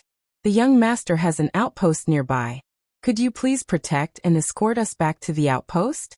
If we manage to return, the young master will definitely give you a satisfying reward. Whoosh, whoosh, whoosh, whoosh. Just as Gaia was about to answer, she saw 4 Reapers leaping out of the darkness and surrounding them. Chapter 406. The 4 Reapers who surrounded Gaia had their gazes locked on Gaia. They were all wearing wolf masks, hence Victoria and Edith couldn't see how they looked behind the mask. The repairs weren't sure whether the girl in front of them, or the 2 near the bushes were their targets. However, just to be sure, they decided to kill all of them. Energy Whip. One of the Reapers quickly cast a spell as sparkling blue energy whip materialized in his hands. The whip produced a crackling sound of electricity. Shield of Shadows. Another Reaper cast a spell that formed a thin layer of dark smoke around all of the 4 Reapers. It was obvious this was a defense spell, but Gaia couldn't care less. She was at the core strengthening stage, and these Reapers were just at core formation level 4 or 5 according to Sarba. Lightning Arms. The third one cast a spell as the Reaper's hands illuminated blue because of the lightning bolts coiling his arms. Gaia patiently waited for them to finish casting spells. She wanted to evaluate how powerful she has become after breaking through to the core strengthening stage. The best way to find out was to battle and push herself to the limits. She wasn't worried about getting herself killed though. If she couldn't defeat 4 core formation stage Reapers with her core strengthening stage cultivation, she wasn't worthy of being her mother's daughter, and certainly wasn't worthy of being with Ghost. What about you? Aren't you gonna cast any spells? Gaia asked the Reaper who hadn't cast any spells yet. The Reaper remained silent as Gaia cracked her neck. Victoria and Edith were stunned. If Victoria was in the girls' shoes, she would have attacked them before they could finish casting spells. It was the most sensible strategy. Gaia would have also done that if she didn't want to assess herself. Suit yourself, said Gaia. Shall we start? The moment these words escaped Gaia's mouth, the Reaper with the energy whip in his hand leaped at her. He swung the whip violently as she immediately leaped into the air, evading the whip. Boom. In the mid-air, she shot an arrow into the ground beside the Reaper. They reached her target within a second. It exploded, creating a muffled booming sound. Soon thick white smoke began to emerge from the place where the arrow hit. Fuck, she cursed at herself. Instead of firing an explosive arrow, she mistakenly took the smoke arrow from her quiver. The thick smoke enveloped the area a few seconds after. Edith, this is our chance. Victoria immediately grabbed Edith's hands before running in the opposite direction of the Reapers. Because of the smoke, the Reapers didn't notice the girls running. The smoke irritated their eyes and almost completely blocked their views.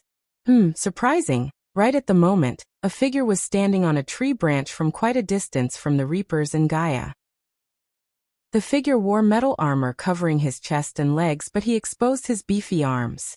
If one was to see him at the moment, they would definitely think of him as a predator because he wasn't a human but a beastman. A rare breed of beastmen, striped tiger. His orange shiny fur had black stripes which gave him the look of a Bengal tiger. This man was tasked to find Gaia by Zanali. He was one of the best trackers in the world. His services cost millions. For Zanali, 1 million gold wasn't a big chunk. With his tracking skills and superior senses, he was able to follow her scent to a broken portal in a ghost town. Then her scent disappeared as Jacoby could guess she had traveled to another realm. He was waiting for her to come back as his instincts told him she would. It seems like she's wearing a mask to disguise herself, a powerful magical artifact, he said, licking his claws. On the other side, Gaia had no idea she was being watched. After firing the smoke arrow, she dashed away from the attacks of the Reapers. Currently, only 2 Reapers were attacking, the one with the whiplash and the other with the lightning bolts-covered fists. The whiplash one swung his whip from a distance while the other one leaped into the sky to fight her in close combat. Thud, thud, thud. In the midair she fought the Reaper. She used the bow to avoid his lightning bolts-covered fist. The bolts of lightning reminded Gaia of Ghost. However, compared to Ghost's Ignitia spell, the lightning spell the Reaper cast was weak as hell. Both of them kept exchanging blows as Gaia managed to avoid the whip while fighting the Reaper. Pathetically weak, after a few minutes, Gaia memorized the Reaper's fighting style. Hence, she was able to form a deadly counterattack. While dashing left to avoid the whip, she saw the Reaper throwing an upper hook at her. She was expecting it as she simply bent back to avoid the punch. Then with a lightning-quick movement, she took out an arrow from her quiver and stabbed the Reaper in the neck. Ah! The Reaper let out a muffled cry. Although the Reaper had a dark shield to absorb attacks, it wasn't powerful enough to completely save him from her stab. The warrior trait enabled her to infuse her arch energy into any weapon she wielded. Only the warriors were able to infuse 100% of their arch energy power into their weapons. This special trait allowed a warrior to inflict maximum damage without casting a spell. Michael was able to infuse his arch energy power into his swords because of the dual-wielding skill he bought from the system. Even he wouldn't be able to infuse his arch energy power into every weapon like Gaia or any other warriors without the special trait. Her core-strengthening arch energy broke through the shield covering the Reaper. Blood sprayed out of the wound as Gaia twisted the arrow to end his life. The Reaper fell out of the sky dead. After killing the Reaper who fought her in close combat, the rest of the Reapers became an easy target for her. Of course, if she used her spells, the fight would have ended in a few seconds, but she always avoided using her spells as much as she could to avoid revealing her identity. Mateo Grk. The Reaper who cast the shields around them tried to cast another spell, but his spell casting was abruptly stopped by an arrow through his throat. Bang! Another arrow impaled his head before even he could grab the arrow sticking through his throat. The next second, the arrow exploded along with his head. The red mist above a headless body put a smile on Gaia's face. The remaining 2 Reapers stared at Gaia without moving a muscle. For a few moments, the area was filled with an awkward silence. Only the noises of crickets and the rustling sound of the dried leaves could be heard. Elemental some dash bang. The one who remained without casting a spell finally opened his mouth to cast a spell only to get struck by Gaia's explosive arrow. The Reaper looked down at his chest and saw an arrow sticking through. He tried to remove the arrow, but it exploded with a loud bang. "You are a summoner, nice killing ya?" Gaia saluted him with 2 fingers, chuckling. The last remaining Reaper who had the whip shivered in fear. It was too late for the Reapers to realize her true strength. The whip in his hand dematerialized quickly. He tried to turn back and run, leaving the party soon. Too late, fucker. Whoosh, whoosh, whoosh, whoosh. As the Reaper was running for his life, Gaia rapidly fired arrows one after another. Each of the 4 arrows hit the running Reaper with deadly accuracy. Taking an arrow to each leg, one in the back and one through the head ended the Reaper's life in a matter of seconds. After killing all the Reapers, Gaia descended to the ground to loot their bodies. "So those bitches made a run for it, huh? Damn it, what about my reward?" She looked around, cursing the girls. She then made her way towards the last victim of hers to loot the body when her ears twitched. Boom. Just as she was about to turn her head in the direction of the rustling noise, she was hit by a powerful blast of energy. It was not lethal, but it sent Gaia flying. She hit the tree before falling onto the ground. Her strong physical strength saved her organs, but it couldn't prevent her from getting mad as hell. She immediately kicked herself up to see a 7-foot beast man standing near the dead Reaper with a chain in his hand. "Whoa, you are one ugly cat." Gaia cracked her fist. "Hey, you both seem to be on the same level," she heard Sarba whisper. Surprisingly, It sounded like the voice was coming from her voice. Astha Sarba was talking to her through telepathically. Says the snake in human disguise. Jacoby said in a gruff voice. Gaia was stunned by his words. She was about to deny when Jacoby spoke again. Gaia Ashton, we can do this the easy way or the hard way. Either way, you're coming with me to meet your stepsister? Jacoby swung the silver chain in his hand. Gaia noticed the glowing symbols on the chain. It seemed like the chain was strengthened by runes, which would be problematic if she was tied by the chain. Is that so? She snickered. Tell my sister she can go fuck herself. Oh wait, you can't, because you're gonna die. As these words escaped her mouth, she removed the satchel with Fedora in it and put it on the ground. The very next second, an emerald green smoke enveloped her body. When the smoke disappeared, a 7 feet purple cobra with a terrifying presence stood before Jacoby. Chapter 407. Gaia's instincts told her the beastman in front of her shouldn't be underestimated. Hence, she transformed into her true form, which enhances her power by multiple folds. Any weak-minded person would have been scared to death if they had seen Gaia's true form. She was terrifying with her shining dark purple scales, the 2 long fangs, the blood-red eyes with pitch-black vertical pupils. Except Jacoby wasn't a weak-minded person at all. In his life of hunting criminals and wrongdoers, he dealt with countless terrifying people who were more terrifying than her. Apprehending a criminal didn't completely depend on the cultivation stage. If it did, he wouldn't have been able to catch criminals more powerful than him. Hunting was an art and he loved to hunt the predators. Hunting a more powerful prey was always more stimulating. Every hunt required Jacoby to be prepared to the maximum. He was taught not to underestimate the prey, because even the weakest prey would become powerful when it was pushed into a corner.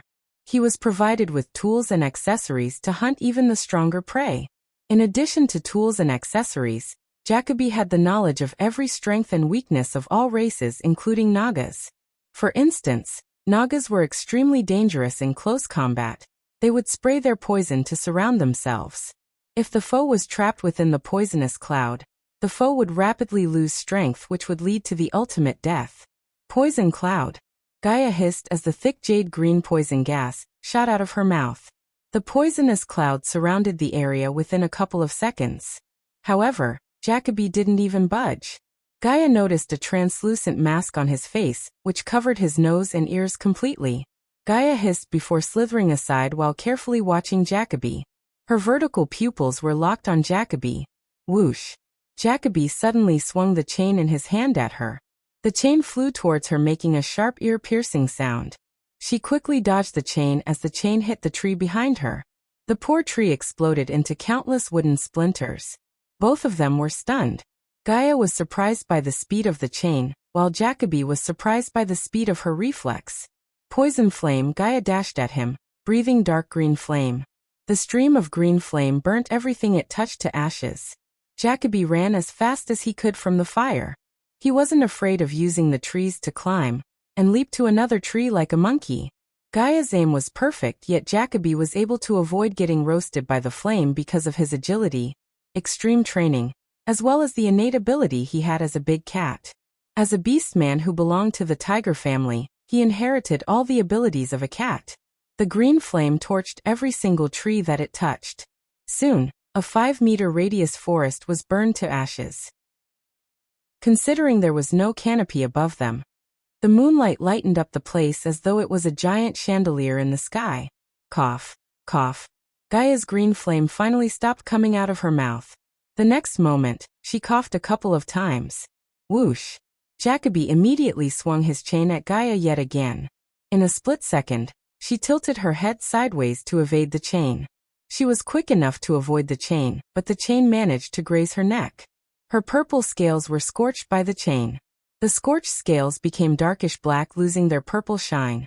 Moreover, she felt excruciating pain. Bang! The chain grew longer in size in the midair and hit the tree behind her. Just like before, the tree exploded into countless pieces. As they were battling, Fedora peeked through the satchel to see what was happening outside. Look, a giant cat, Iag whispered. Chicane shushed her immediately. Bang! Bang! Bang! The two of them continued to battle as the sound of explosions reverberated the forest. Gaia spitballs of poison at Jacoby, while he kept swinging his chain. Both of them were at a stalemate. Fuck, we have to help her. Ayag tried to move but only to be stopped by Kane. No, that beast man has no advantage over her yet. If we reveal ourselves, he would capture us and use us as hostages. Although Kane's words made sense, Ayag couldn't stay still and watch Gaia fight alone. She gritted her teeth, feeling a surge of power building within her. Don't do anything stupid, Ayag. Kane's voice became cold and serious. Ayag, he's right, he always is, Sarba said before quickly turning his gaze towards Kane. Do you have any idea to help her? Your poison reserves will soon be empty, Princess Jacoby exclaimed. He sounded like he was amused. The smugness on his face indicated that he enjoys the thrill of hunting. Shit, Gaia cursed. Jacoby saw she finally stopped breathing flames. He jumped down from the tree with a smirk on his face. He could see her breathing heavily as the shininess on her scales dimmed down, which meant she only had a little bit of arch energy left in her body. As he was walking towards Gaia, she slithered backward. Her vertical pupils became round. Fuck this, I'm gonna help her. Ayag tried to jump out. But Kane and Sarba stopped her from moving.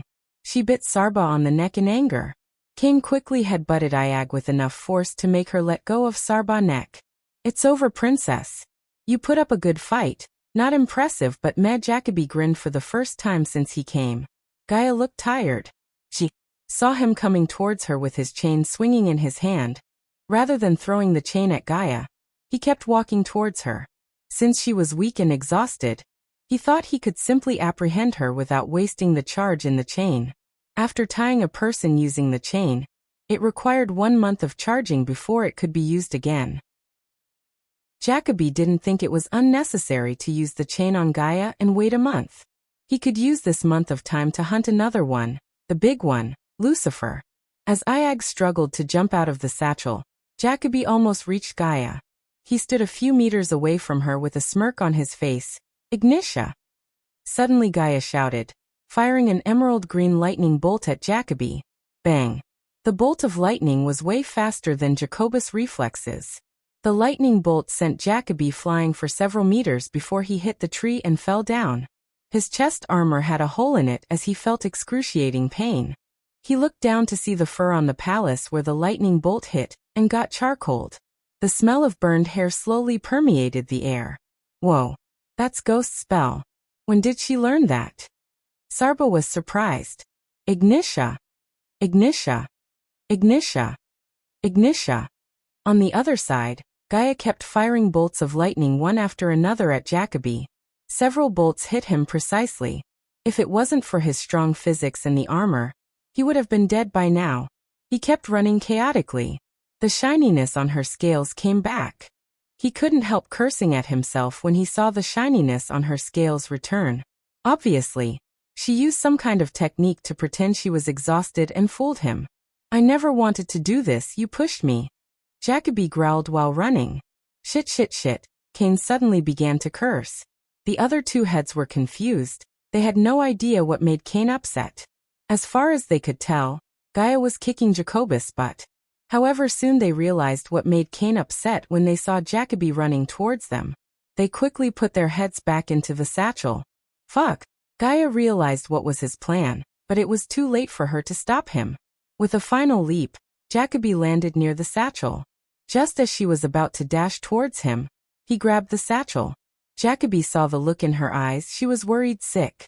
His guess was right. When he was watching her fight the Reapers, she kept touching the satchel with one hand. Then they started the battle. She didn't throw away the satchel but gently placed it on the ground. He noticed how she cared for the satchel. Evidently, he came to the conclusion that she has something she cares about within the satchel. What do you have in here? In his hand, the satchel seemed so little. Gaia's heart was pounding against her chest as he grabbed the satchel. A pet it seems. Jacoby felt something inside squirm against his hold. He was curious to see what was inside, but first, he wanted to apprehend Gaia before opening the satchel. After all, he didn't want another surprise from her. Transform and kneel. Jacobus' thunderous roar echoed through the forest. She hesitated as he started to squeeze the satchel with his big hands. No, Gaia quickly transformed herself back to her human form. She was shivering in anger, yet compared to the life of Vidora, her anger seemed worthless. Tiger Punch. He cast a spell that formed an ethereal fist of a striped tiger behind Gaia. The very next moment, the fist hit her in the back with enough force that stomped her to the ground. Ah, she growled as blood started to drip down from her mouth. He then flicked his wrist. The ethereal fist moved according to the flick of his wrist. It grabbed Gaia before picking her from the ground. Her eyes were blood red in anger, her entire body was shivering. But she controlled herself for the sake of Vidora. After making her kneel, Jacoby let out an arrogant grin. The chain once again materialized in his hand. Game over, Snake? As he said, he swung the chain at her. She closed her eyes instinctively. She expected to feel something, but nothing happened. The chain never touched her. She opened her eyes to see the chain remain still as though it was stopped by something in the mid-air. She looked up to see a hand holding the chain. The anger in her eyes immediately disappeared as her eyes began to water up. Her lips curved upwards. Finally, she heaved a sigh of relief. Her heart pounded against her chest. This time, it was because of joy. Ghost. Chapter 408. Michael held the chain in one hand and looked down at Gaia. A gentle smile merged on his face regardless of the burning anger within his heart.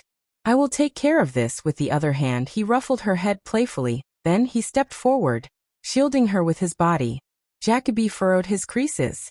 He didn't sense or hear someone coming. Rather, he just suddenly appeared behind Gaia. Ding. Congratulations to the host for successfully being a badass. The reward is 6,000 badass points. Jacoby wasn't threatened by his appearance though, because he did his research on Ghost. Jacobus' plan A was to separate Gaia from Ghost and deal with her alone. His job got a lot easier when he met Gaia in a zair far away from Ghost and her friends. The sudden appearance of Ghost would make apprehending Gaia difficult, as he would have to either subdue Ghost or kill him. Nonetheless, it wasn't impossible. He would just need to switch to his plan B. Put that down. Michael's voice was rough. It was filled with cold, murderous intent. Seeing the blood dripping down her lips, he was on the verge of losing control of himself. Ignition. The bolt of lightning hit Jacobus' wrist with deadly accuracy. He dropped the satchel in pain. So quick, Jacoby was completely stunned by his speed. Gaia quickly reached out her hand towards the satchel as the satchel came flying to her. Michael did not cast any spell, but walked towards Jacoby with absolute killing intent in his eyes. Boom. Before even Jacoby could finish his spell casting, Michael appeared in front of him and punched him in the gut with enough force to send him flying. Arg! A deep fist-shaped dent formed by Michael's punch in Jacobus' armor. The armor was forged to endure a tremendous amount of attacks. Yet, a single punch deformed the armor.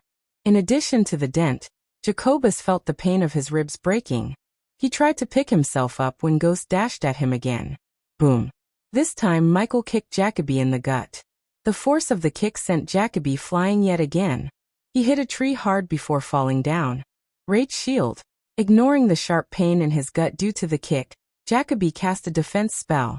Immediately a glistening fiery red bubble materialized around him.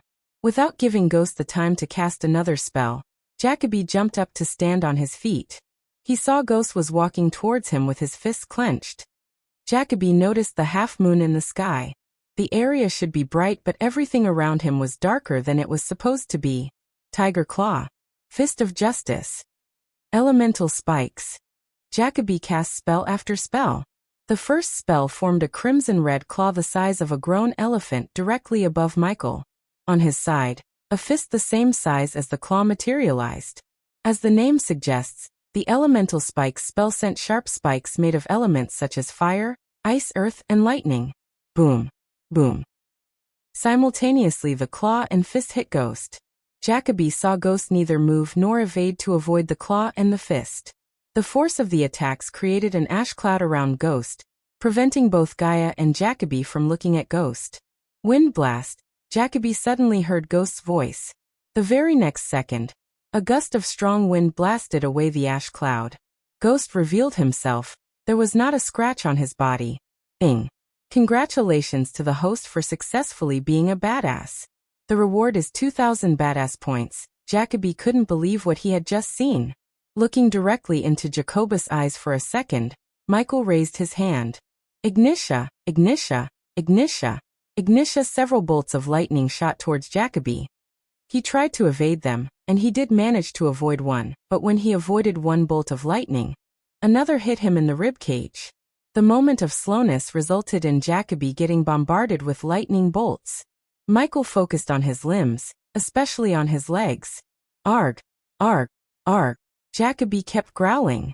No matter how hard he tried to escape, he simply couldn't. His rage shield was penetrated by the lightning bolts like a hot knife cutting through butter. There was no stopping the lightning bolts. Instead of going for the kill shot, Michael kept barraging Jacoby with lightning bolts. His fury found no bound when he saw Gaia kneeling. Jacoby was just a core strengthening stage level 2 cultivator. On the other hand, Michael was at level 3, which made him stronger than Jacoby by default. With all his spell upgrades, he would be undefeatable to anyone under core strengthening stage level 5 in his ghost persona. In his complete Lucifer form, anyone under core strengthening stage level 7 had no chance of defeating, or even hurting him a little. The distance between Jacoby and Ghost grew shorter and shorter. Still, Michael did not stop attacking him with lightning bolts. All of Jacobus' assessment of Ghost became wrong. He was being overpowered by Ghost and saw no chance of escaping unless he could use the chains on Ghost and render him powerless. Puff. Suddenly Jacoby used all of his strength to grab a handful of sand beneath him before throwing it at Ghost's face. It was an underhanded technique, but everything was fair in a life or death battle.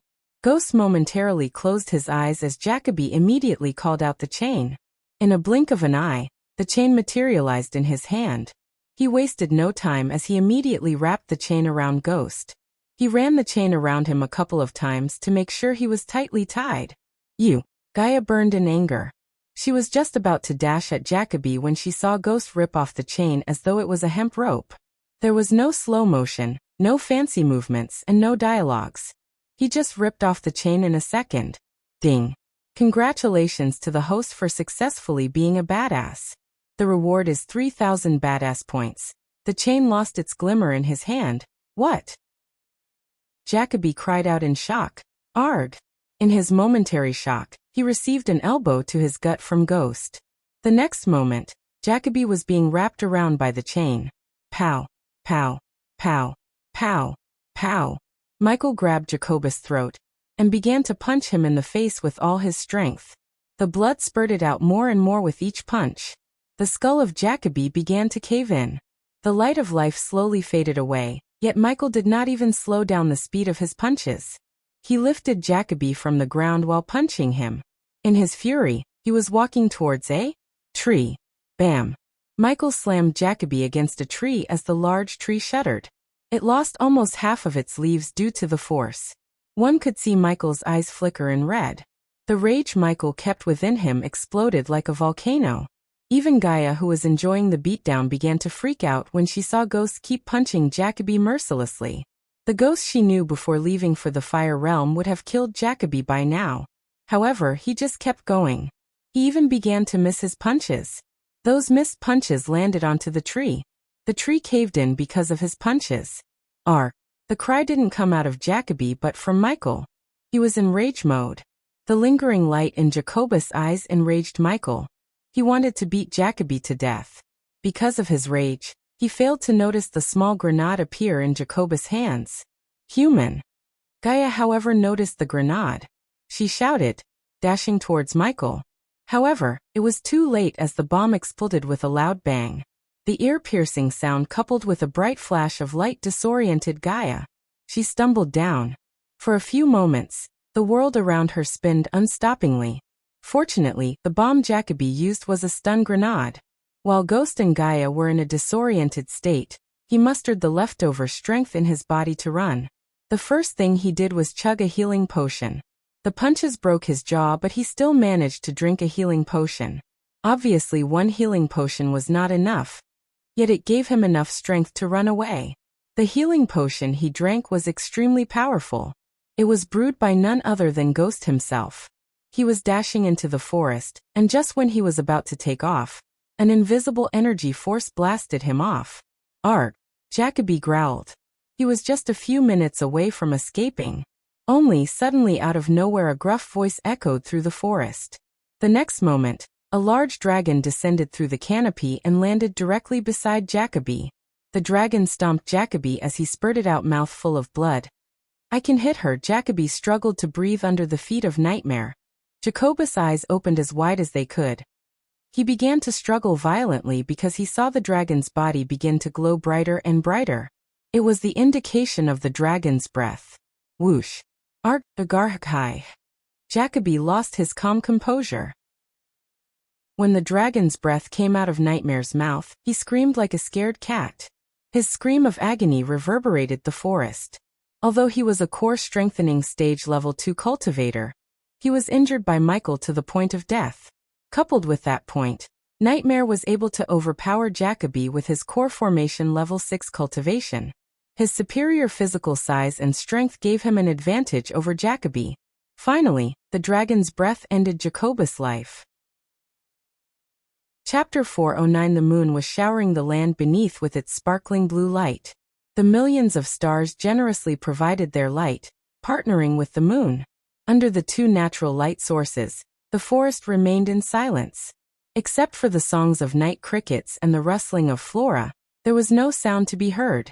In the scorched area of the forest, Michael and Gaia were standing on opposite sides. They spoke no words for a few minutes. Their eyes were locked onto each other. Either of them had so many things to say to the other. However, no words came out of their mouths, at least from Gaia's mouth. Her eyes watered with a mix of joy and worry. She was afraid of how he might act.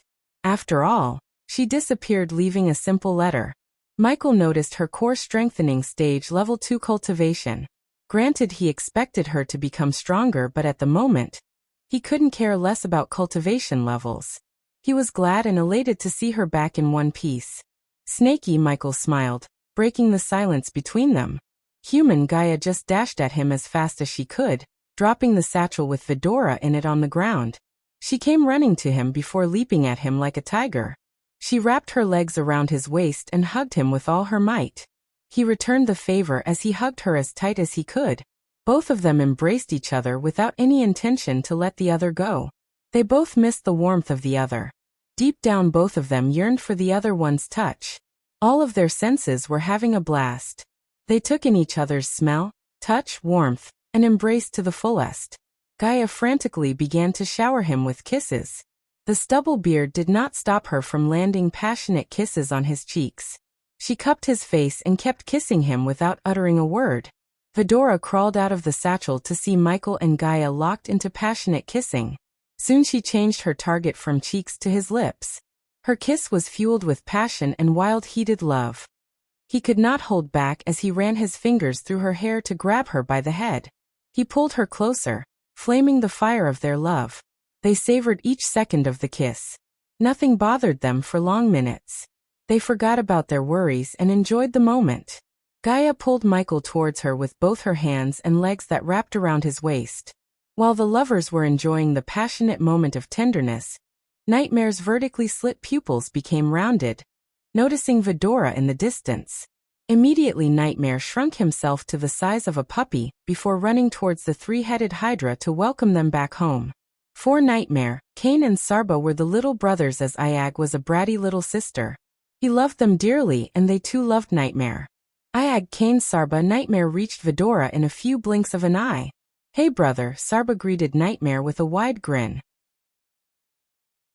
Chapter 410. Yes, do that. Michael willed the system to create an invitation for Gaia. He could face the problems thrown at him by others, but it would be difficult to face those problems when he was dealing with a problem within. The third persona problem had to be solved before doing anything. "So your mother is still alive?" Nightmare asked Gaia. She sighed, but several seconds after deep thinking, she reluctantly nodded. "I think so. Human, do something and bring me with you to the Ukulun realm. Let's go beat the crap out of that elf." He might know a way to get there without the invitation. Since he told her about the invitation he received to join Mazroth, she wanted to come with him to the Ukulun realm. She was completely stunned when she first heard him. Perhaps it was luck or perhaps it was a coincidence. Either way, Gaia was surprised to the core. Getting you to the Ukulun realm is not a problem, he shook his head.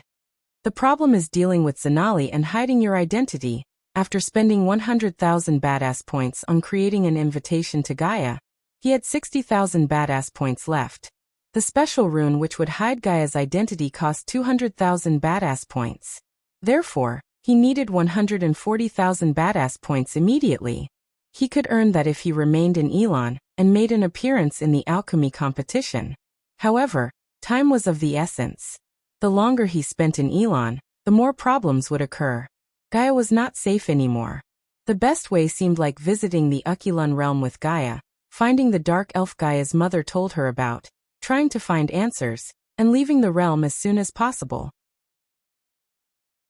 Chapter 411, Close to avenging Jack's death. Michael, Gaia said. Countless emotions got stirred up by the word. It had been decades since someone called him Michael. Michael. Yet again she called him. She did not let go of him as she still had him locked in her embrace. Michael again and again. She called him by his name until Michael began to chuckle. Okay. He took his head off her shoulder and cupped her head. With a bright grin on his face, he playfully rubbed his nose on her nose before giving her a gentle headbutt. His soft kiss on her forehead warmed her heart. Still, I like to call you human. As Michael put his arm around her neck, she pinched his cheek. Forgetting all of his problems for a while, he walked around the forest with Gaia. Being with her felt different than being alone. It was like all of his problems became puny when he was with her. Moreover, the bloodlust diminished from his heart. He wondered if Gaia leaving him was the reason for the third persona to appear. Did I tell you that we have a guardian to interrogate? Yeah. Let's go celebrate our special day with good old-fashioned torture. He, she chuckled. Her reaction made Michael chuckle too. You are so evil. Are you sure you don't have any alternate personas within you? I have, and you will see them after marriage. She sounded like a cartoon villain. Her evil laughter echoed through the forest. Regardless of his problems, he couldn't help laughing with her. It was so funny. On their way back to the underground mansion, they did not fly but just walked, enjoying each other's company. For Michael, it felt like he was taking a walk in the park with his fiancée. All the way to the mansion, he had his arm around her neck while her hand was around his waist. When it came to romantic gestures, Ghost beat Noah every time. Noah's love was spread to multiple girls, but Ghost only loved Gaia. All of his love was directed towards Gaia. That didn't mean Noah didn't love the girls in his harem. However, he was too busy solving every single girl's problems instead of actually spending time with them. No matter how busy Michael was, he always made time for Gaia. Sometimes Gaia wondered how they could call him evil. When they entered the mansion, Azazel appeared before them to greet them. How are they? Gaia asked. They are sleeping with Lord Nightmare. My lady. Gaia nodded on her way to their room. She stayed outside making zero noise. Then she slowly opened the door to peek through the gap to see Vidora cuddling with Nightmare. They were sleeping under Nightmare's wings. Ayag's head was on Nightmare's face with her mouth wide open. Sarba and Kane slept peacefully under Nightmare's warm body. I can't believe they will soon grow up, she smiled as Michael put his hand on her shoulder to reassure her. For a few moments, she rested her head on his hand and watched them sleeping. Azazel, tell Dalar to come to the Guardian's chamber with an undead. Michael let Gaia take the lead as torturing was not his strong suit. He preferred to kill instead of torture. At the moment, Connors was tied to a tree in the pocket dimension attached to the mansion. He was unconscious. Michael injected enough knockout potion into his body to keep him unconscious for several days. In addition to the potion, he had to buy specialized chains from the system store to tie him up. Usually, the Guardians used a chain with specialized runes to keep a cultivator tied. These chains were extremely expensive. This was why rune mastery was the highest paid skill in the world. They could make a piece of junk into an enhanced magical item. Since Michael had no time to go shopping, and it would raise suspicions if his underlings bought these expensive chains, Michael decided to buy them from the system store. Connor's consciousness slowly returned to him. He felt a sharp pain on his cheek. While growling, he opened his eyes. The last thing he remembered was getting knocked down by the woman with Lucifer back on a ship. His eyes twitched due to seeing a light after a long time. As his blurry vision cleared up, he saw Lucifer standing in front of him. The surroundings surprised Connors. He was outside as he could hear the sound of a waterfall in the distance, birds chirping, and as far as he could see, there was not a single man-made structure. The tall mountains stood around as though they were guards of Lucifer. Connors tried to move his limbs, but he noticed he had been tied to the chair. He looked at his wrists to see the silver chains. The chains gave him some hope, because he recognized the chain. If Lucifer was using the chains, that meant they were no longer on the southern continent. Our guardian is awake. Wonderful. Connor's body jerked when he heard a voice all of a sudden. He couldn't turn back, but soon he saw another figure walking from his behind. The figure wore armor similar to Lucifer, but the figure looked feminine. The shape of the armor indicated whoever wearing the armor was a woman. Connors was staggered by the two of them. The Guardians were thinking Lucifer was working alone. They did not even suspect there might be two Lucifers, let alone one woman and one man. Guardian Connors, regardless of her feminine look, the figure sounded exactly the same as Lucifer. The unearthly animalistic voice still freaked him out no matter how many times he had heard it before. We have some questions for you, and you're gonna answer them like a good boy. Connors didn't know how many days had been out. The faith in the Guardians was not as strong as before. He joined Guardians to climb the ranks and live long, enjoying a wealthy life. Getting tortured was not in his mind. He had two choices. He could try to stall them and hope for the Guardians to appear, but the possibility of that to happen was extremely slim. The second choice was to answer their questions and hope they won't torture him, and let him live. What do you want to know? Gaia was surprised. Behind her mask, one could see her brows arch up.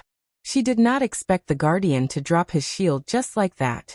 Again, when she thought about it, it wasn't much of a surprise to her, as she knew the Guardians valued their lives more than their duty as a Guardian.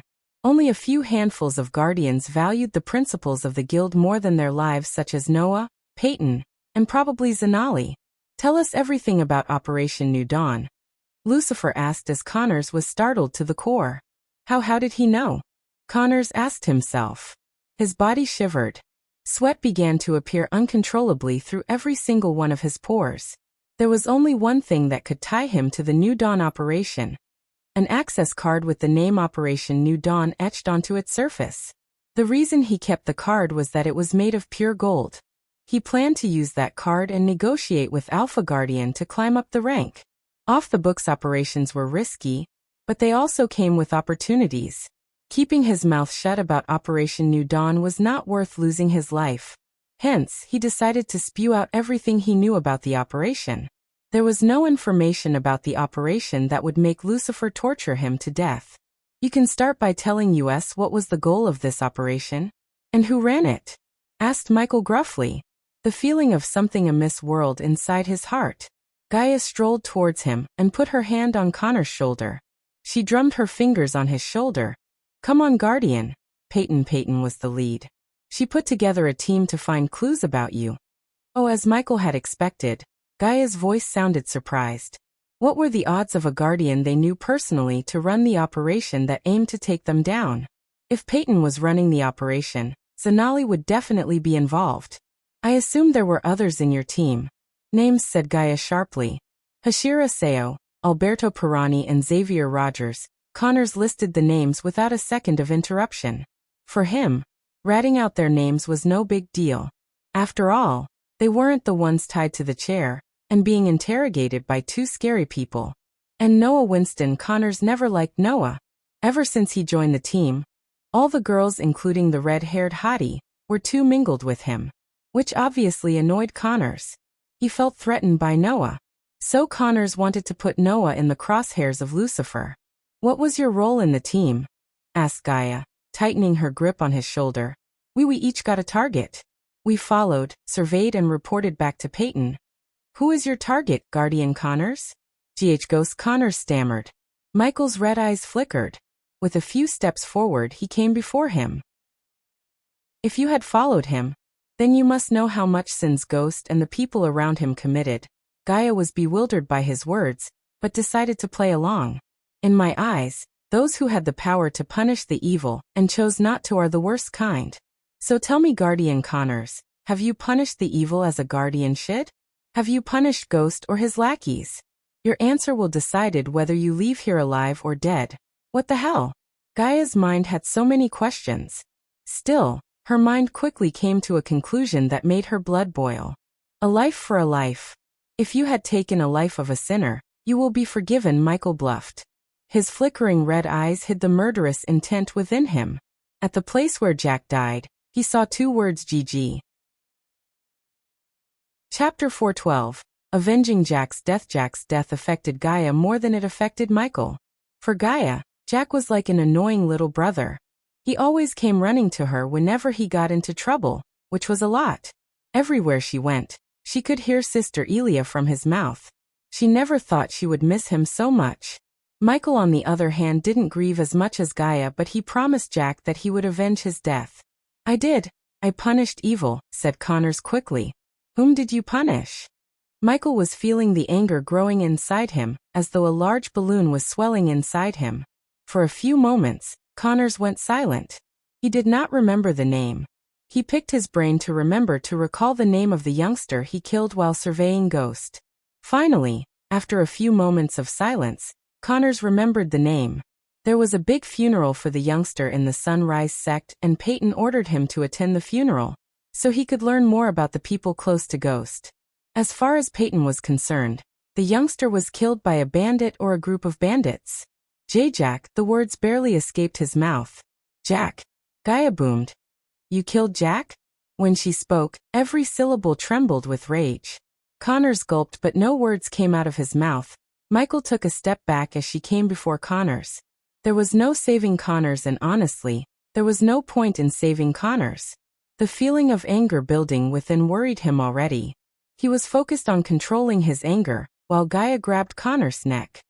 You killed Jack. She hissed, her voice becoming more animalistic and otherworldly. Connors had gone too far. He killed someone Gaia cared about. Never in a million years. She would have cared for a human 18 months ago. After meeting Ghost and joining the sect, she had a family, a real family that cared for her. Although she did not express her fondness to them clearly, she cherished them in her heart. By killing Jack, Connors had crossed the line. Azazel tells Delar there is no need for him to come here. Michael used the telepathic connection he shared with Azazel to inform him. Connors was confused by the sudden change in her behavior. One moment she was listening to him calmly from behind, and the next, she was radiating immense killing intent. You argh. She was so furious that words didn't come out of her mouth. Thud. She raised her leg and kicked Connors in the chest with enough force to send his chair flinging like a kite in the storm. The chain still held him to the chair, but the force of the kick loosened up a bit. Yet, Connors was not in the state to yank the chain to release himself. He felt as if his ribs were cracked by the kick. She flew towards Connors in a blink of an eye to continue her thrashing. Michael did not stop her, and did not even think about stopping her. Connors was just a core formation cultivator. Even if he escaped from his chains, there was no escape from Gaia. They had already taken his space ring as well as scanned him for any artifacts that would make him escape. Arg! Connors let out a cry as Gaia stomped him on the chest. It seemed like she wasn't going to use any spells to torture him other than her own raw strength. Regardless of the blood spraying out of Connors' mouth, she kept stomping him to the point the chair crumbled to pieces. Arg! The furious cry came out of Gaia's mouth as she picked up the chain lying on the ground. Cling! Cling! Cling! Cling! She was beating the crap of Connors with a chain. Every single swing had pure rage. His skin was splitting open and blood came out almost every single part of his body. Then she stopped beating him. She was breathing heavily, not because of exhaustion from beating him but in fury. With a flick of her wrist, a bunch of healing potions appeared in her hand. She squatted down and forced the healing potion down into his throat. The healing potion she used was not enough for Connors to get back to his full strength though. It was just enough to heal his wounds inside and out so he could sustain more beatings.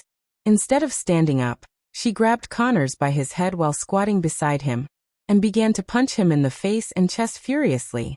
The green grass under Connors turned red. The soil was soaked in blood.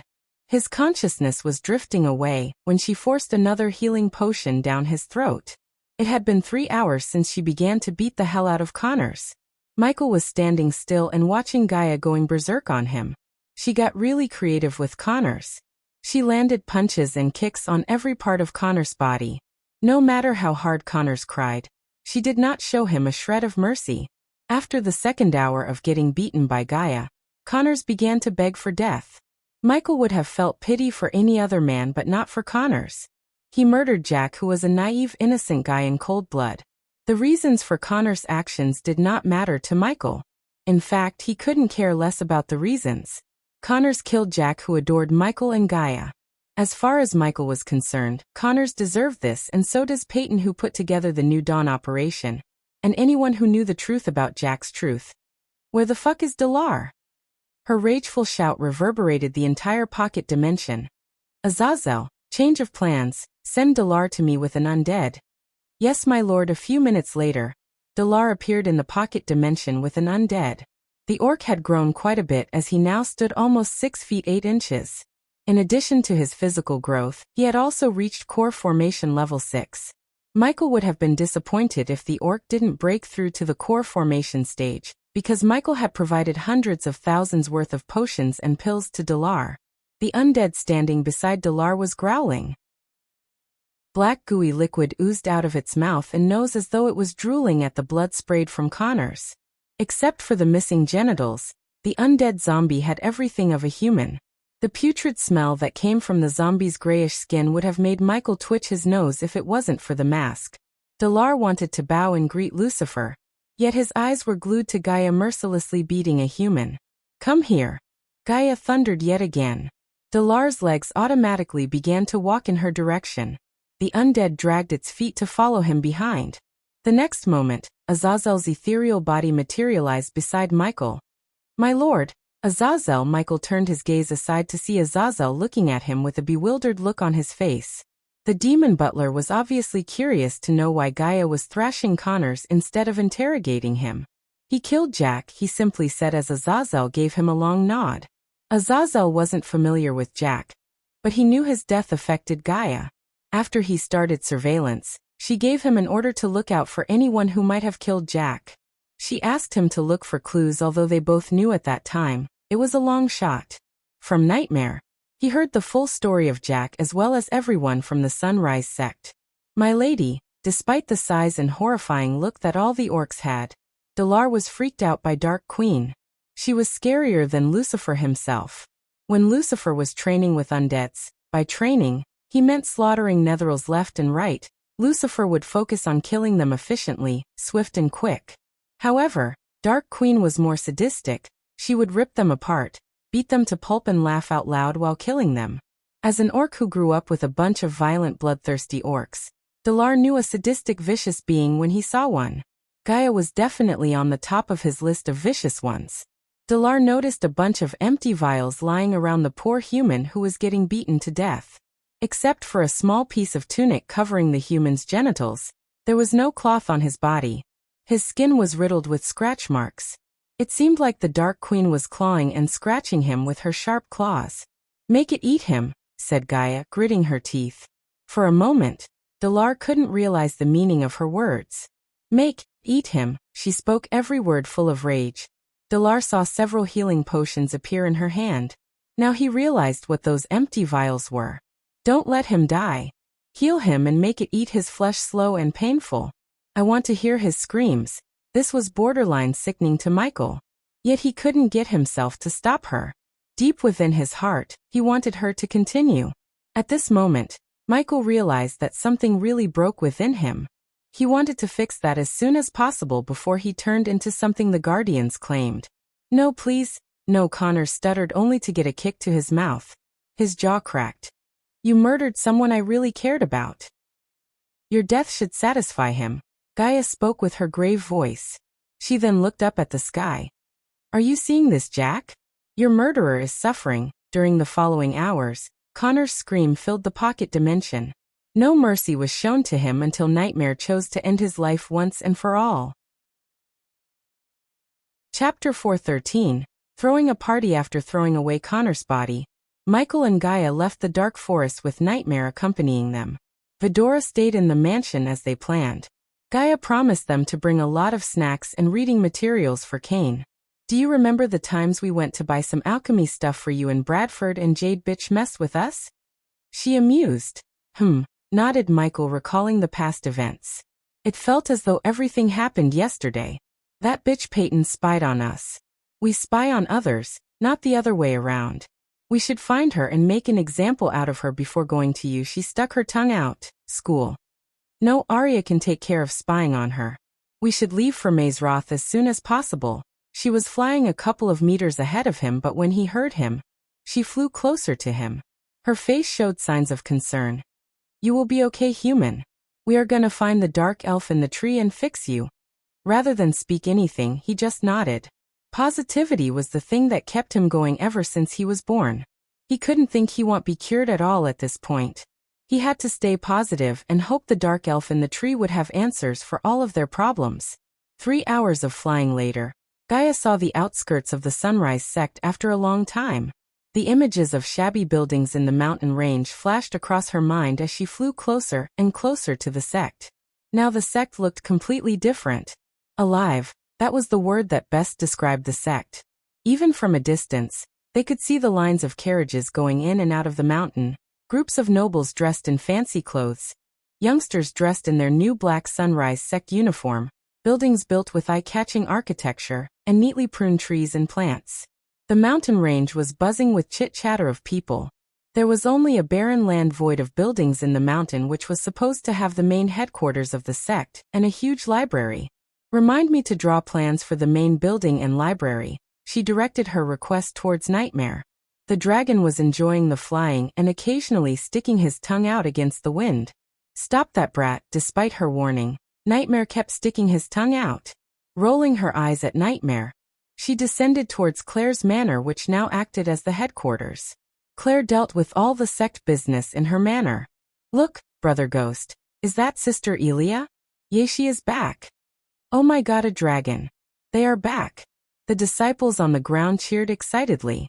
The senior disciples who spent more time with Gaia and Michael were a little too excited. Those girls were jumping up and down, clapping their hands together. You two have an important announcement to make, so go ahead. I'll deal with your fans club. Nightmare willed himself to grow a bit bigger. A few seconds later, when they landed on the ground, he had grown into the size of a fully grown elephant.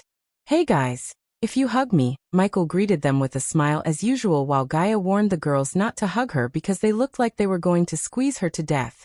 Most of the disciples were stopped from reaching Ghost and Gaia by Nightmare. Of course, those disciples were happy to feel the scales of a dragon and remain so close to one. After this day, they could brag about them being friends with Nightmare, which would surely let them land a girlfriend or boyfriend from either of the 3 big sections. The corridors were lit with mini light bulbs which looked like the miniature version of chandeliers. Many of the lights were switched off or put out by the maids because the sun was rising on the horizon, and soon the mansion would be filled with natural sunlight. As the narrow corridors opened up to the spacious hall, they saw little Cindy meditating on the sofa. Her eyes abruptly opened as though she sensed their arrival. Sister Elia. Cindy jumped up from the sofa so fast, shouting in her childish voice, "Brother!" She leaped into the air and flew towards them with her hands wide open. Cindy wished she had bigger arms so she could hug both of them so tight. Gaia caught her in the mid-air. You've grown up. Soon you won't be a tiny human anymore. Gaia ruffled Cindy's head frantically, making her neatly combed and ponytailed hair into a mess. Amiwa, amiwa, amiwa, amiwa. Cindy showered Gaia with kisses. She cupped Gaia's face with her little hand and kept kissing her. Elia. Her rapid kisses were interrupted by Claire's voice. They looked up to see Claire climbing down the stairs. Her face was beaming in joy seeing Elia after a long time. Ghost snatched Cindy from her hands as Claire hugged Gaia without uttering a word. Michael squeezed her baby cheeks and gave her a kiss on the fluffy cheeks. Where did you go, brother? Elia, I'm glad you are fine. Where were you? We were worried. Still keeping her in the hug, Claire asked. We are engaged. Gaia avoided answering the question by stunning Claire. Gaia felt the hug getting tighter. Claire let go of Gaia and then grabbed her hands to see the ring on her finger. For a few moments, Claire did not speak anything. She just stared at Gaia with utter shock. But soon, Her face brightened up as she hugged her yet again even tighter. I am so happy for you too. We must celebrate this. Ghost, come here. While holding Gaia in her hug, she reached out to hug him too. Since she was looking funny holding out her hand, Michael reluctantly joined the group hug. After almost 5 minutes of hugging, she finally let them go. Cindy seemed confused about what made Claire so happy. She kept gawking at the adults in the room. Ghost took the single-seater sofa while Claire forced Gaia to sit beside her. She squeezed Gaia's hand. Cindy, on the other hand, left the hall to play with her friends after giving everyone a loving kiss on their cheeks. You two enjoy your days before leaving for Amazaroth. I'm gonna throw a huge party at Hades. We should invite everyone we know. Usually, Ghost would have rejected Claire's idea. But this seemed to be a good way to get closer to Peyton and place the spycam on her. Moreover, he could invite many important figures and spy on them too. Mazeroth was connected to Skyhall, which was more powerful than the great clans themselves. Hence, letting people know that he was connected with Skyhall through Mazeroth would boost his reputation, as well as prevent the powers such as the three big sects from thinking of harming the Sunrise sect. Even the Guardians might think twice before messing with him in the future if he was connected with Skyhall. Granted, Skyhall could be more dangerous to him than the Guardian Guild. It didn't stop Michael from turning the invitation into an opportunity and a platform to spread his influence. We should do it, Ghost. Gaia agreed with Claire. Somehow Michael felt as Gaia also planned to use the party as a way to get closer to Peyton. Like it or not, you are a king now. And a king needs connections. Parties like these will get you just that. Claire was used to the wisdom of Gaia when it comes to managing. Be that it was managing the sect or the restaurant. She always had the best plans in her mind. Claire lost the count of times Gaia helped her with the problems in the sect. Besides, it had been so long since I ate Raylene's cooking. Gaia licked her lips. The fury in her eyes about Jack's death slowly disappeared after meeting Cindy and Claire. By the way, where is your grandpa, Claire? Asked Gaia as the brightness in Claire's face slowly dimmed down. She sighed. Ever since he came back, he's spending all his time in the Royal Land Library. You know, I do want to find Mom and break the curse permanently. When he told me everything, I wanted to go to R myself and search for Mom. What changed? Asked Gaia. She knew the pain Claire is going through. Her mother was alive, yet Claire was too weak to look for her. That pain and helplessness would soon turn into a self-blame. Gaia didn't want Claire to go on the road of self-destruction. Everyone, Elia. Everyone told me not to rush, and they are right. I can't get myself or Grandpa killed, or worse, end up in prison. We need to deal with the problem cautiously. Any mishap and yet another tragedy would fall on us. Michael and Gaia both felt pity for Claire. Although they wanted to help her, now was not the time to get meddled with the elves, who were the most powerful race in the entire world. Going against them at this point in time would be nothing but suicidal. I'm glad you're being patient, sect leader Claire. Focus on getting stronger. No one will mess with you if you are the top dog in the yard, said Michael, leaning back on his sofa. And oh, all of a sudden, Claire seemed like she had remembered something. King Bredia's men are waiting for you in Bradford Manor. You still haven't gone to check out the treasury. He almost forgot about the treasury visit amidst his problems. This was the last thing he planned to do in Elon before departing to Mazeroth. He just hoped he would find something interesting in the treasury. Little did he know, he is going to find something that would make him the most dangerous man in the world. Chapter 4:14. Like taking candy from a baby. The kingdom of Bredia is a little country with a population of almost 300,000 people, including a small population of beastmen. Bordered by a river to the north, a small sea to the south, a bamboo forest to the east, and woodlands to the west, the country of Bredia mainly thrived in wood production, mining and foreign trade, as well as tourism. The country's landscape was cheerful. Impressive architecture, jade green fields and green, open fields were just a sliver of the elegance Bredia had to offer, which was why the country was treasured among foreigners. The people of Bredia were neighborly towards foreigners, and tended to welcome them with open arms. They felt foreigners could fortify the country's well-being. Bredia had moderate laws and law enforcement, which was expected in their circumstances. The people were troubled by the growing bandit problems, as Bredia had a lot of forests that had been used by the bandits to hide. The kingdom was divided into 3 baronies, Bradford, Whiteridge, and Sarton on top of the capital where the king resides. After the tournament, 3 baronies were reduced to 2 as Bradford became a kingdom itself under Ghost. There was visible tension among the people after what happened in the tournament. Many criticized King Bredia for letting go of Bradford while some sympathized with the king. Instead of carriages suited for the king, Michael decided to fly to the capital along with the group of escorts King Bredia sent.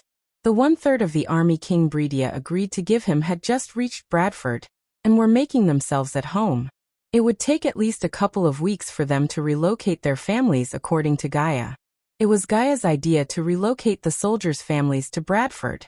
She was already having a meeting with Elder Sandra to discuss the financial side of things needed for relocation. The plus side of this was Bradford had so many empty lands which could be used to build new homes. The downside was it would take some time before finishing all the new homes required. According to Gaia, until the soldiers completely sever their ties with Bredia, their loyalty would remain to King Bredia instead of Ghost and her. It made sense to Michael, hence he went with her plan. After all, she had more knowledge and experience in ruling than him. She was so excited as he had never seen Gaia act so excited. "We have so much work to do. How long will this take?" asked Gaia while flying towards the capital of Bredia. The 5 of the escorts flying in front of them had 3 armed soldiers who seemed to be the royal guards, and one of the remaining 2 was an old man in his 70s while the other was a middle-aged man dressed in crimson-red robes. The 2 of them were visibly surprised. They didn't expect the king and his girlfriend would travel to another place, a place that viewed them as enemies without any soldiers or bodyguards. Obviously, Ghost was powerful but not that powerful to escape the wrath of an entire country if they chose to attack him. After almost 3 hours of flying, the outskirts of the capital began to come into their view. The city was surrounded by a city wall made of granite stones. Golden paddy fields blanketed the land outside of the city walls, creating beautiful scenery. While flying forwards, the 2 men without wearing the metal armor drew some signs in the air as golden runes materialized before them. The golden runes flew towards the city before fading away. Then nothing happened. They just continued their journey towards the castle that remained tall and majestic at the end of the city. The castle of Bredia wasn't as majestic as the castle of House Kane. In fact, it was not even fair for this castle to be compared with House Kane. Still, the castle was elegant. 10 slim, round towers that looked as though they were piercing the sky were the first they saw of this castle, and were connected by giant, firm walls made of white stone contrary to the blackish granite stone city wall. Tall, wide windows were scattered generously around the walls in seemingly perfect symmetry, along with symmetric holes for archers and artillery. A moderate gate with hefty metal doors, a regular bridge, and various artillery equipment guarded the only passage into the castle built upon a mountain top. But it was not the only way in, which fortunately only very few know. Since they were flying, they had no need of going through the main gate and the guards. As they were flying towards the castle, they noticed the various large houses scattered outside the castle gates. Surprisingly, the rich were comfortable with living outside the gates as well. This castle showed signs of expansion as some parts were clearly built more recently than others. The inhabitants were already working on another part and hoped to keep expanding. Many children playing on the paved pathways looked up at them with their hands waving. Many nobles failed to notice them, but Michael noticed the several groups of people gathered on the streets with labels and signboards. If he had to guess, he would say they were waiting for him, not to welcome but to show their disapproval. Poor people, he, chuckled Gaia looking at the protesters. They seemed clueless, which amused Gaia. She couldn't care less about what these Bredians think. Michael noticed the 2 men show their objection to her laughter by frowning. Yet they knew better to open their mouths. One of the tall towers had a metal door that glowed before opening. Through the tower, they flew down into the throne hall where he saw a young girl in a sparkling blue dress that screamed princess. When Michael and Gaia landed in the middle of the throne hall, she turned back. Immediately the gentle smile on her face disappeared. Instead, a rather cold and murderous look appeared on her face. If one had an acute sense of hearing, they could hear her teeth grinding against each other and the rising beats of her heart. "Your Royal Highness." The 5 of them bowed towards her in unison while Gaia was busy scratching her ear. She did not even look at the princess. Michael, on the other hand, remained calm and cool as usual. Humph! Princess Catherine snickered as she walked forward gracefully. Where is the treasury? Asked Gaia, looking around the throne hall. She wasn't impressed by the throne hall, not even a bit. Neither the modest braziers that enclosed each of the 14 alabaster columns light up the entire throne hall and engulf everything in a flickering radiance, nor did the lilac rug split the entire hall in half from the doors to the throne, while swallowtail banners with emblazoned tassels the walls impressed the Princess of Nagaland. She looked at the grand throne of bronze sitting atop a tall elevated platform quite a distance behind the princess. The throne was covered in hundreds of elaborate patterns, and fixed on each of the rather slim feet is a gemmed symbolic emblem. The fluffy pillows were a light lilac, and these too had been adorned with ornate quilting. Currently, the throne was empty as the king was nowhere to be seen. The treasury will be the first place thieves would look for, the princess coldly said, shocking the men behind her. Yeah, we hate thieves too. Michael let Gaia deal with the princess. It was funny to see Gaia talk to the princess with a serious face, while she was obviously fanning Catherine's anger flames for fun. Is that so? Catherine gritted her teeth. If you don't mind, lead the way please, princess. We have things to do, like ruling a kingdom, Gaia spoke, waving her hands. Humph, follow me. Yet again the princess snickered before turning back. She then began to walk towards a silver door guarded by a fully armored soldier who stood 7 foot tall. The soldier stomped the ground with his leg as the silver door slid open to reveal the pathway lit with golden chandeliers. Only their steps could be heard as no one uttered any word. The 5 men who escorted Michael here remained silent while following them behind. Lala lala to do. To do lala lala. Michael tried not to chuckle hearing Gaia singing. He didn't know the lyrics but enjoyed her funny gibberish. It seemed as though Gaia was trying to piss off Catherine. Tutadu-do-do-do-do. Tututu. Tutadu-do-do-do-do. Tututu. Tutadu-do-do-do-do. Tututu. Tutadu-do-do-do-do. Tututu. Tutadu-do-do-do-do. Tututu. After hearing the same gibberish again and again for almost 15 minutes, Catherine couldn't hold back anymore. Will you please shut up? Nope. Hey Ghost, remind me to invite the Winstons to the party. I already sent the invites, said Michael. Leave them alone. They are good people. Catherine almost lost her composure. She did not want people like Ghost to get close to the Winstons, especially after what he did to Andrews and her. We are good people. If not for us, somebody would have been under 6 feet by now, said Gaia. The others felt the situation getting tensed up by the second. They just wanted to get this done before the 2 girls try to kill each other. When the time comes, Andrews will settle his debt, Catherine said firmly. Let us pick one more thing from the treasury, and we'll call it even. We will forget about saving his, but at that time forever. How about that, princess? Are you willing to settle your sweetheart's debt? You're Roy. The 2 unarmored men immediately tried to stop the princess, but it was too late as Catherine stopped them with a wave of her hand. She turned back to look at Gaia. I will settle his debt, but after this, you are never to speak of Andrews ever again. Deal. Michael couldn't believe how easily the princess got manipulated by Gaia. Unbelievable, Michael said to himself. Hey, like taking candy from a baby. Too easy, Gaia laughed out aloud inside. The princess was unbelievably easy to manipulate. Gaia almost felt bad for not asking for a couple of more items, instead of asking for only one more. Chapter 4:15. Army of Undead. Lord Dalar. Dalar was busy poking a severed head on his table when he heard a voice. He didn't have to turn back because he knew who it was, an apprentice he never wanted in the first place but got impressed by the knowledge he possessed about the undeads. Jonah. Jonah was dragging a dead body that reeked of putrid smell into Dalar's workshop. The workshop was a spacious hall, yet there was no empty space. Every nook and cranny had something. The wooden racks were lined up against the walls. Jars filled with weird eyeballs, body parts, black goo and bottles, dead bodies with countless cuts, and various tools could be seen in the room. After getting teleported to this dark mansion, Jonah entered into seclusion according to Dark Queen's instructions. 3 months later, he was able to reach Foundation Stage Level 10, and a few days cultivation away from reaching the body refining stage. Meanwhile, during his breaks, he worked with Dalar to find out more about the undeads and the alpha undeads. Their combined knowledge of undeads enabled them to come up with the most efficient way to kill the undeads. They were just a few days away from finishing the tests and let the Dark Lord and the Dark Queen know about the breakthrough. This was only a side project though. The main project assigned to Dalar by the Dark Lord was to summon more powerful netherals from the Nether Realm. In addition to more powerful netherals, he tasked Dalar to find a way to summon more netherals at a time. Since Dalar reached level 7 of core formation and got proficient in summoning, he was able to summon 50 netherals at body strengthening stage level 9 at a time.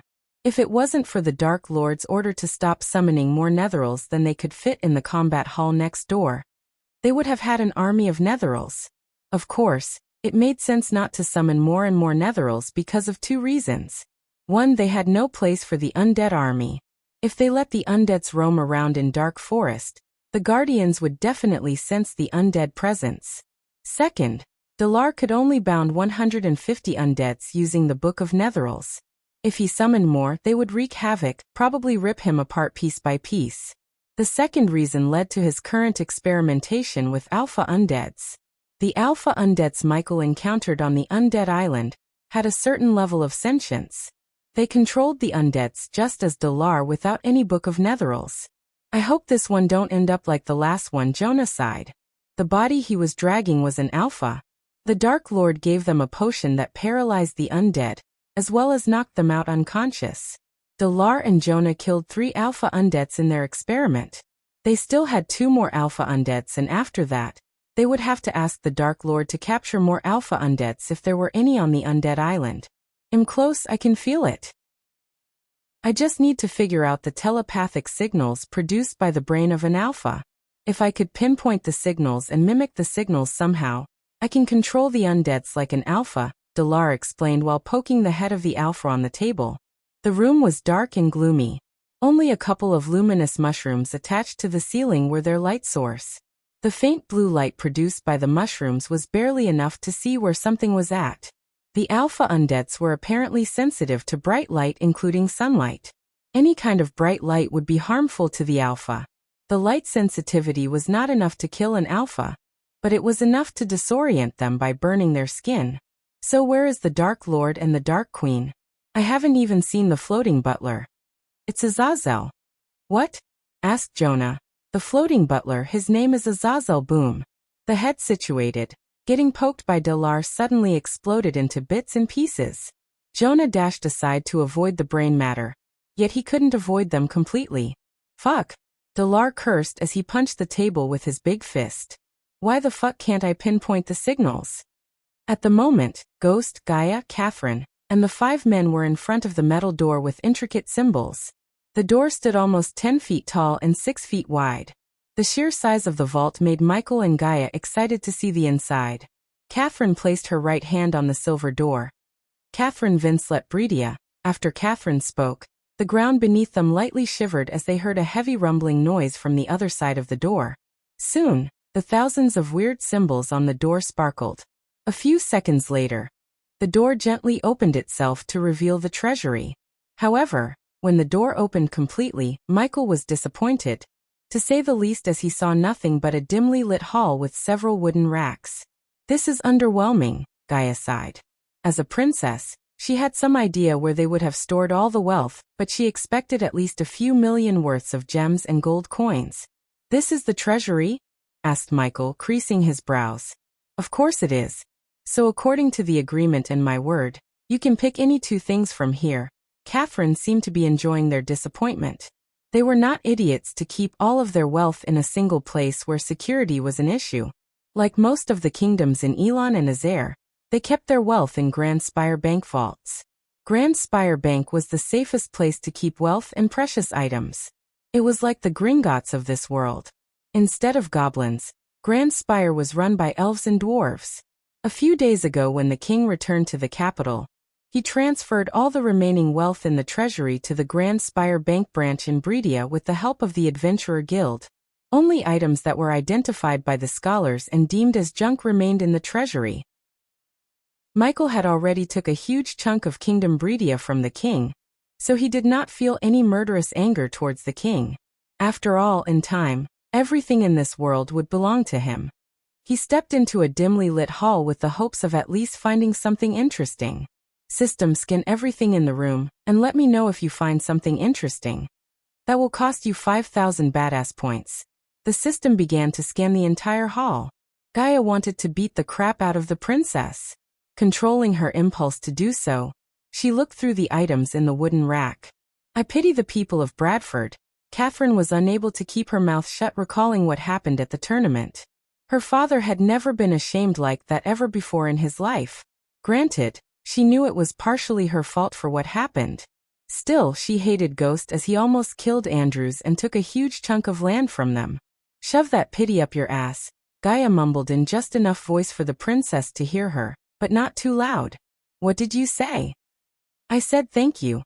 The 5 men behind the princess wanted this to be over as soon as possible before the situation escalated into a fight. They could see Catherine clenching her fist looking at the back of the girl. The girl on the other hand was more focused on rummaging through the items on the rack. What is this? Gaia took an old parchment covered in dust. The parchment looked as though no one touched it for at least a couple of decades. She opened up the parchment to see a blueprint for a carriage. Seriously? She placed the spell back on the rack with enough for to make a thud sound. System has found only one item that could interest the host. What? Only one? Michael asked the system in his mind. Yes. All the other items are mediocre at best and most of them are just junk. Where is that item you found? The system pointed to the item using the environmental scanning map as Michael made his way toward the item. One of the racks in front of him had countless parchments and other weird-looking objects covered in dust. He shoved all the objects aside to pick up a rusty old metal box. It was small as it fit in his palm. The rust covered the symbols on the surface, preventing anyone from recognizing the symbols. What the hell is this? It was a portal opener. Now it's just a rusty old box. Only the system can make the box work again. For a price. No shit. Catherine noticed the rusty old box in his hand. She used to play with that box when she was little. Her grandfather bought the item in an auction in our continent. He believed it held some heaven-defying secrets, yet after trying to unlock its secret for decades, he realized the box was nothing but just a metal box. Portal opener, huh? So can I open portals anywhere using this? This portal opener can open a portal to only one place. After fixing the place, the host will be unable to change the portal location. A smile emerged on his face. How much for repairing this? 15,000 badass points. He didn't order the system to repair the box at this moment. He turned back to see the princess staring at him. Do you know what this is, Princess Catherine? I'm not your personal scholar, Catherine coldly replied. Gaia clenched her fist as she felt like knocking Catherine's teeth out of her mouth. I'll take this. Only Gaia noticed the glint of excitement in his eyes. Except for Michael, no one had an idea he was holding a power that could change the world forever. Where does the host want the box to open a portal? The system sounded rather curious. Nether Realm. Chapter 416. Army of Undead 2-inch Lord Dalar, the Dark Lord, and the Dark Queen are back inside Dalar's workshop. Jonah informed Dalar about the arrival of the Dark Lord and the Dark Queen. The workshop was a mess because after killing the last alpha undead they had, Dalar went crazy as he started to punch everything he could in the room. Jonah could not stop him as he barely survived the crazy orc. Jonah could still vividly see the orc running around crazy. He kept screaming, "I was so close, sigh." Dalar sighed. The orc was looking at the severed head on the table. Among all the things in the room, that head was the only thing that survived Dalar's wrath. Lord Dalar, out of nowhere, Azazel materialized in the room just a couple of inches away from Jonah. Jonah jumped in shock. He almost had a heart attack. Azazel's mouth opened, but when he saw the mess, he closed his mouth. He looked around for a couple of seconds before speaking again. Lord Dalar, you've been summoned by Lord Lucifer and the Dark Queen. Azazel then turned his gaze towards Jonah, who looked pale as he was terrified of the Dark Lord and the Dark Queen. You're too, Lord Jonah. Azazel flew through the walls as though there were no walls in the room. A few seconds after Azazel left the room, Jonah talked. Lord Dalar, we shouldn't keep them waiting. Let's go. Dalar sighed again. You're right, both of them walked out of the room. Just before shutting the door closed, Dalar took one last look at the mess. The throne hall of the mansion was not very brightly lit. The chandeliers produced just enough light to make everything visible, and at the same time, it gave a gloomy feeling to the throne hall. After all, he was the Dark Lord and he shouldn't be sitting in a bright place. Instead of one throne as before, Dalar saw two thrones on the elevated platform where he saw the Dark Lord and the Dark Queen waiting for them. Azazel remained beside the Dark Lord on the elevated platform. Dalar and Jonah couldn't help thinking Azazel informed the Dark Lord and Dark Queen about the mess. They didn't know about the spy cam in their workshop. Azazel witnessed everything from the surveillance room, and just pretended to be seeing the mess for the first time. Dark Lord Lucifer, Dark Queen Jonah and Dalar knelt on the floor obediently. Rise, Dark Queen's cold voice echoed through the hall. How is your experiment going on, Dalar? His voice sounded calm. If he was mad about the mess they made, he sure didn't show it in his voice. Dark Lord, Dalar stuttered. He tried to tell the Dark Lord about his failure when Jonah surprisingly intervened. We found out some valuable information about the Alpha Undead, Dark Lord. Do tell, Michael asked. He was amused by Jonah's sudden courage. Whenever he came to the mansion, Jonah purposely hid himself pretending to be cultivating. Since Michael had no use for Jonah other than being an apprentice to Dalar, he didn't talk much with Jonah. Dalar growled after Jonah intervened. The orc hated the human for trying to help him. The last thing Dalar wanted was a human to help him in a situation such as this. It was embarrassing. Teaching him a few things because he was helpful was another thing, but getting saved by him was not cool as far as Dalar was concerned. The Alpha Undeads, they are extremely sensitive to sunlight or any bright light. By focusing a light source on them, the connection they have with the other undeads could be severed and be killed easily. This wasn't a shocking reveal per se, as Michael already knew about the Alpha Undead's vulnerability to sunlight. When he fought them, they always moved under the shade of the trees. The stormy clouds at that time prevented the sunlight from completely falling on the Alphas. Michael was expecting the results of Dalar's other experiment. The experiment of controlling the Alphas. The last time when Michael asked the system about controlling the Alphas, the system informed him that its level was too low. Since he upgraded the system, he decided to try again. Jonah, what you two apparently found is completely useless. Without an army of undead to control, the Alphas are easy prey. Especially for the cultivators. They could kill them with a single spell. In other words, these two were killing the Alphas I captured for nothing. Dark Queen's cold words almost made Jonah wet himself. Fortunately, the Dark Lord squeezed her hand to calm her down. I was so close, Dark Lord. I just need a little more time. I was able to feel the connection before the head exploded, Dalar said. He didn't want to hide behind Jonah anymore. If push came to shove, he would have to use the item he got from his father. Nonetheless, he doubted the Dark Lord would kill him just because he failed to achieve a breakthrough in his experiment. Azazel, bring them here. Dalar and Jonah looked at the butler disappear around the corner with confused faces. Several minutes later, Azazel appeared in the hall again. As Azazel approached the Dark Lord and Dark Queen, hovering in the air, there were two figures dragging themselves behind Azazel. The smell of rotten eggs filled the hall. Jonah and Dalar almost got used to the smell, as they immediately recognized the two figures behind Azazel. Alphas, Dalar mumbled under his breath. One of the Alpha was a ripped man while the other was a woman with ample breasts. Both of them were naked, of course. Their skin was pale with several bite marks around their chests. Their shoulder-length hair was greasy and messy. With their dead fish eyes, they stared at Dalar. He was stunned to see the obedience of the Alphas. He wondered how the heck the Dark Lord controlled them. Only Michael knew it wasn't controlling, but keeping the Alphas in a state of dizziness by injecting a potent potion into their brain. Do what you did in your workshop, Dalar nodded. He had the feeling that the Dark Lord might hold the final key to controlling the Alphas. Taking the book Netherals from his space ring, Dalar drew some symbols in the air. Jonah backed away to avoid getting blasted or worse, getting killed. The tattered leather cover of the book lit up as the bright blue symbols began to appear in the air. Soon, the symbols began to rate, creating a sphere of blue light. Speckles of blue light separated themselves from the sphere and floated towards the male Alpha. Then, the blue light slowly protruded into its mind. System, Are you seeing this? Michael asked the system. His X-ray vision enabled him to see the energy spectrum between Dalar and the alphas. The spectrum of energy was very similar to the energy waves between Michael and his drones. Unlike the energy waves that appear when Michael establishes a connection with a drone, the energy waves between Dalar and the alphas were violent and much more powerful. Yes. The signal waves are too powerful and unstable. It will harm the undead and in time, it will harm Dalar. Since the host upgraded the system, you can buy a connector to control the alphas.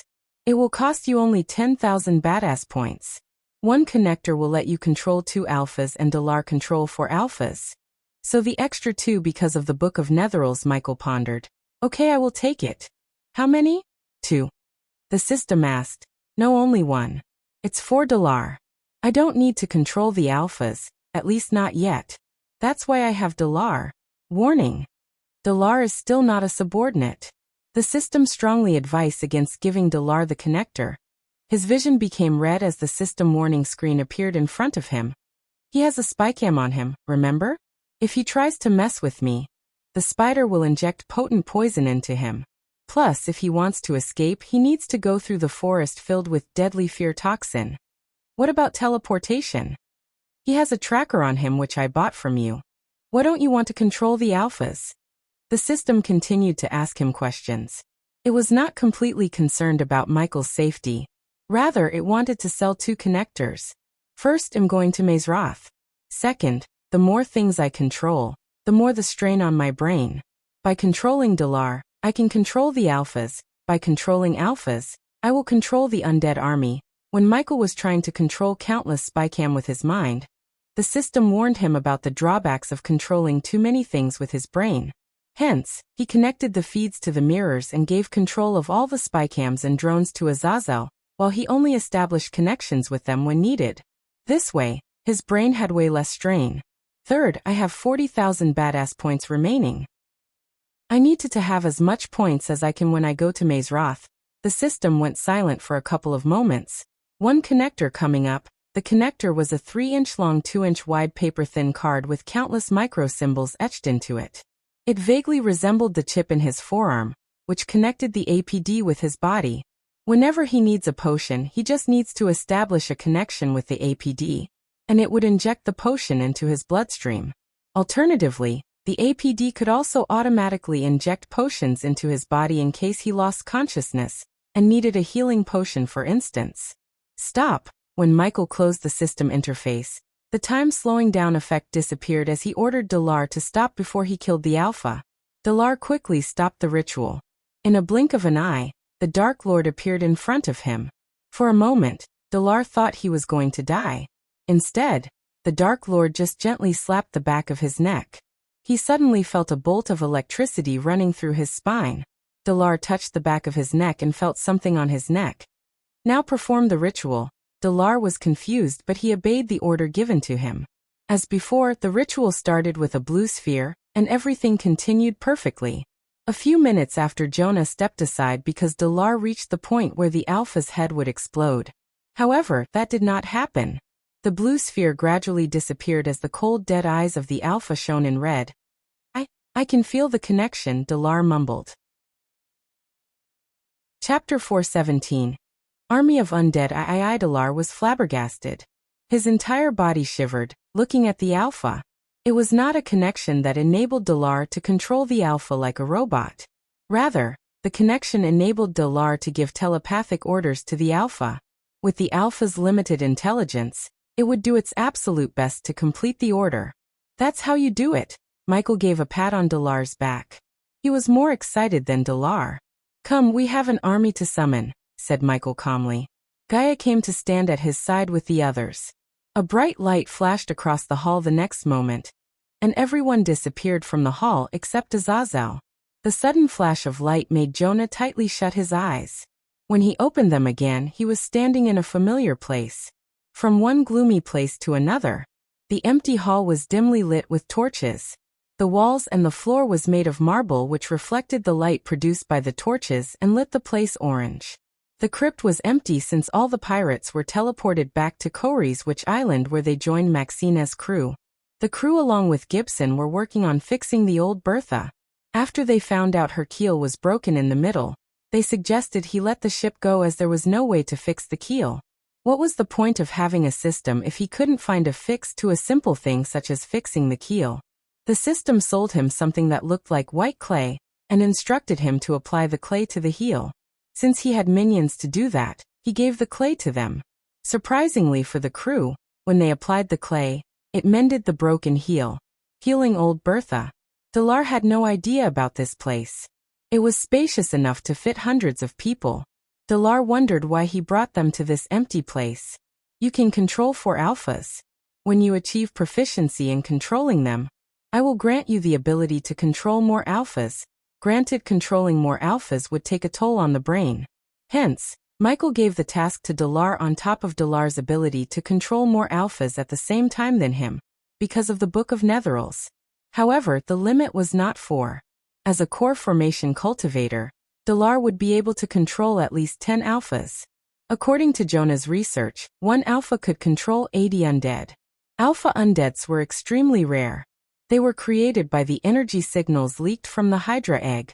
Since the egg was no longer existing, no alphas would be created on the island. Since Michael reached the star 4 inverter lever, he could build complicated devices.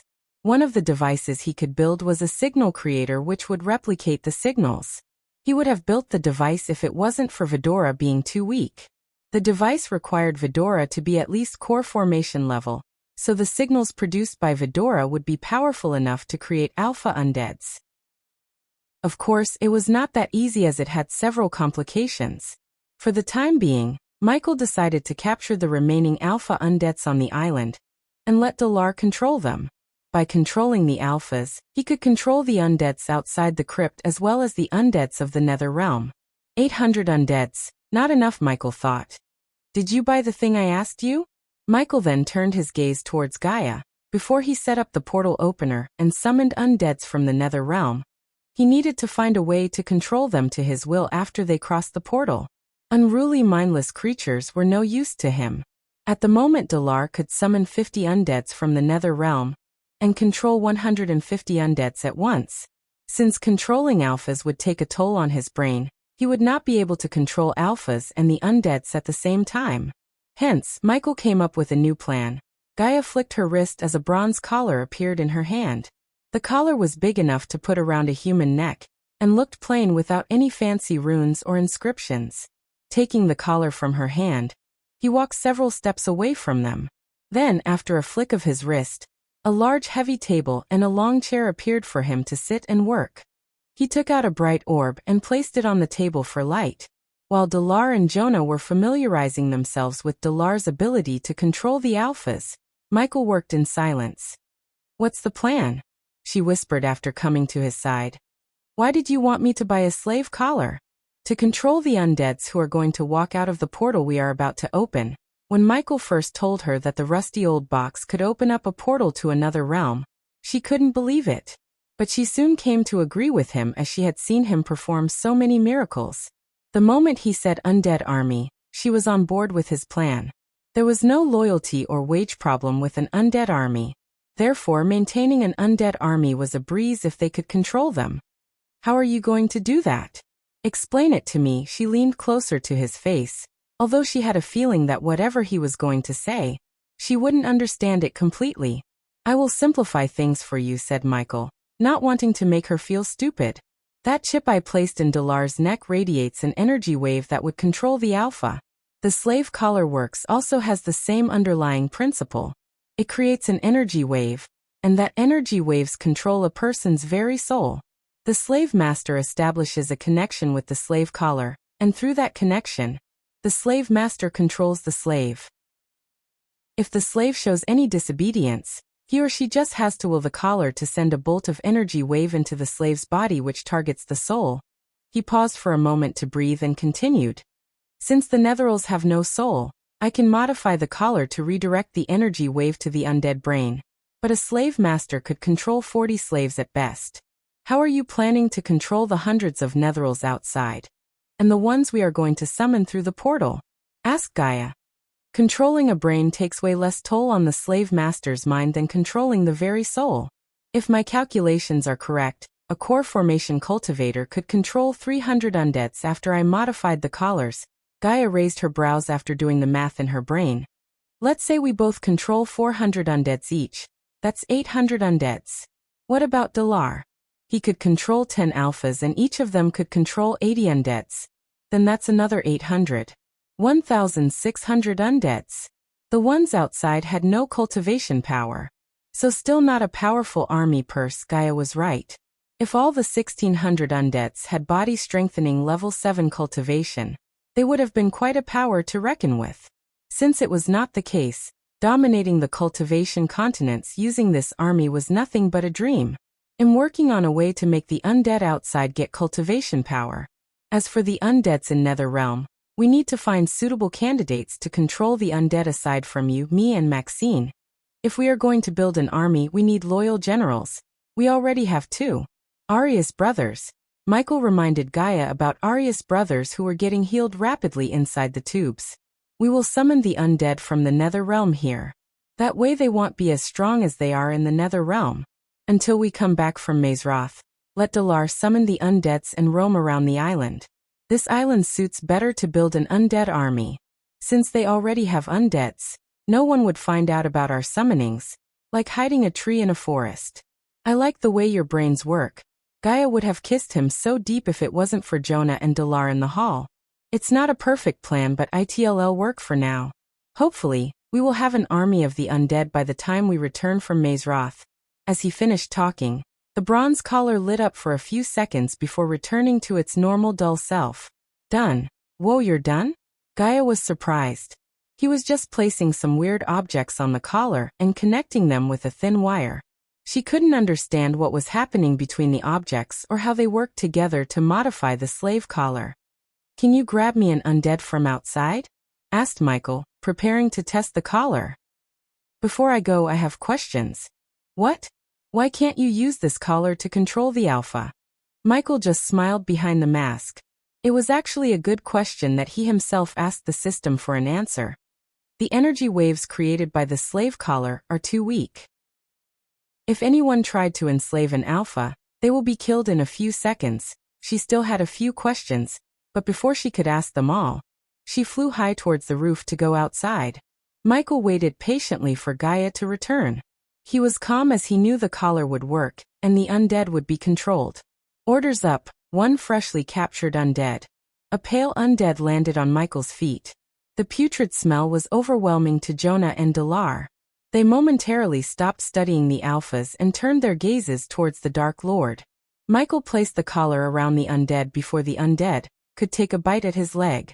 The moment the bronze collar touched the undead, Michael felt a connection. It was like another arm. He could feel the undead. A tiny crystal stone mined from Stormvale Castle was placed inside the collar. It sent a bolt of energy wave to the undead's brain, making it obedient in a flash.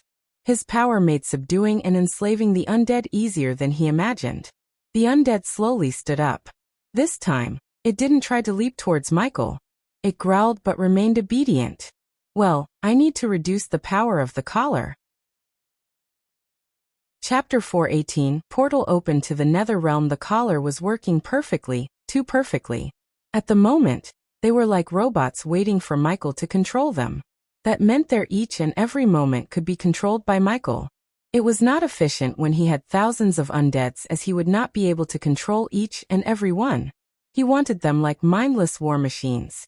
If he instructed them to attack, they should be able to attack their target without him controlling their movements. This way, whoever controls the collar would have less stress on their brain. Grr, the undead growled as Michael approached the undead. Jonah and Dalar were staring at the undead without batting an eye. Dalar started to sweat inside his long coat. If Lucifer was able to control the undeads without him, his usefulness to Lucifer would diminish greatly. Since the system could not make Dalar his subordinate for some reason, Michael always handled Dalar with caution. He wanted to replace Dalar if Dalar tried anything weird. He almost replaced Dalar with the portal opener. Before the portal opener, Dalar was the only one who could open a portal to summon the Netherals, but this portal was one way. Only Netherals could walk through the portal, no one could enter the Nether realm. Now Michael could open the portal to the Nether realm and capture as many Netherals as he wanted. In addition, he could farm experience points inside the Nether realm as well as gather rare herbs for his herbal garden. "What are you doing?" asked Gaia, looking at him tinkering with the bronze collar around the undead's neck. "Give me a minute. Using runes to control the Netherals would be much easier." Considering he was not a rune master, he had to take the long route by placing several components he bought from the system and the stores in this world into the collar. After tinkering with the collar for a few more minutes, Michael felt the control over the undead had been greatly reduced. But the undead was still in his control. "Attack that wall." His order sounded weird, but the undead was already running toward the wall he pointed. Reaching the wall, the undead began to attack the wall violently. It punched, scratched, slapped, and even bit the wall. "That's how you make an undead army." Michael cracked his neck. The words that came out of his mouth were drenched in pride. With an undead army, the bloodshed would be greatly reduced. Also, there wouldn't be major loyalty issues. Maintaining an undead army cost fewer resources, and compared to the human army, the undead army was several times deadlier. Unlike an army made of humans, the undead army would fight till the end as they would not feel any emotions or pain. Jonah, Delar, Michael called the both of them. They left the alpha undeads to come to him. With a flick of his wrist, Michael retrieved the portal opener from his space ring. He threw the portal opener into the middle of the hall and closed his eyes. System, activate the portal. Establishing connection with the portal opener. Please select a target location. Warning, the host will not be able to change the target location afterward. Netherrealm, locking coordinates. Manipulating the space between the southern continent and the Nether realm. The portal opener on the ground began to vibrate as the symbols glowed brighter and brighter with the seconds passing by. They could feel the distortion of space around them. Boom. A muffled booming sound echoed through the hall as the portal to the Nether realm finally opened. Delar was stunned and so was Jonah and Gaia. On the other side of the portal, they saw a land filled with foreign vegetation. Rainbow-colored trees, gigantic sunflowers, miniature trees as well as Netherals. The Netherals looked in the direction of the portal, as though they had detected the portal open. However, after a few seconds, they went back to roaming around aimlessly. "Jonah, Delar, your task is to summon as many Netherals as you can and put this collar around their neck.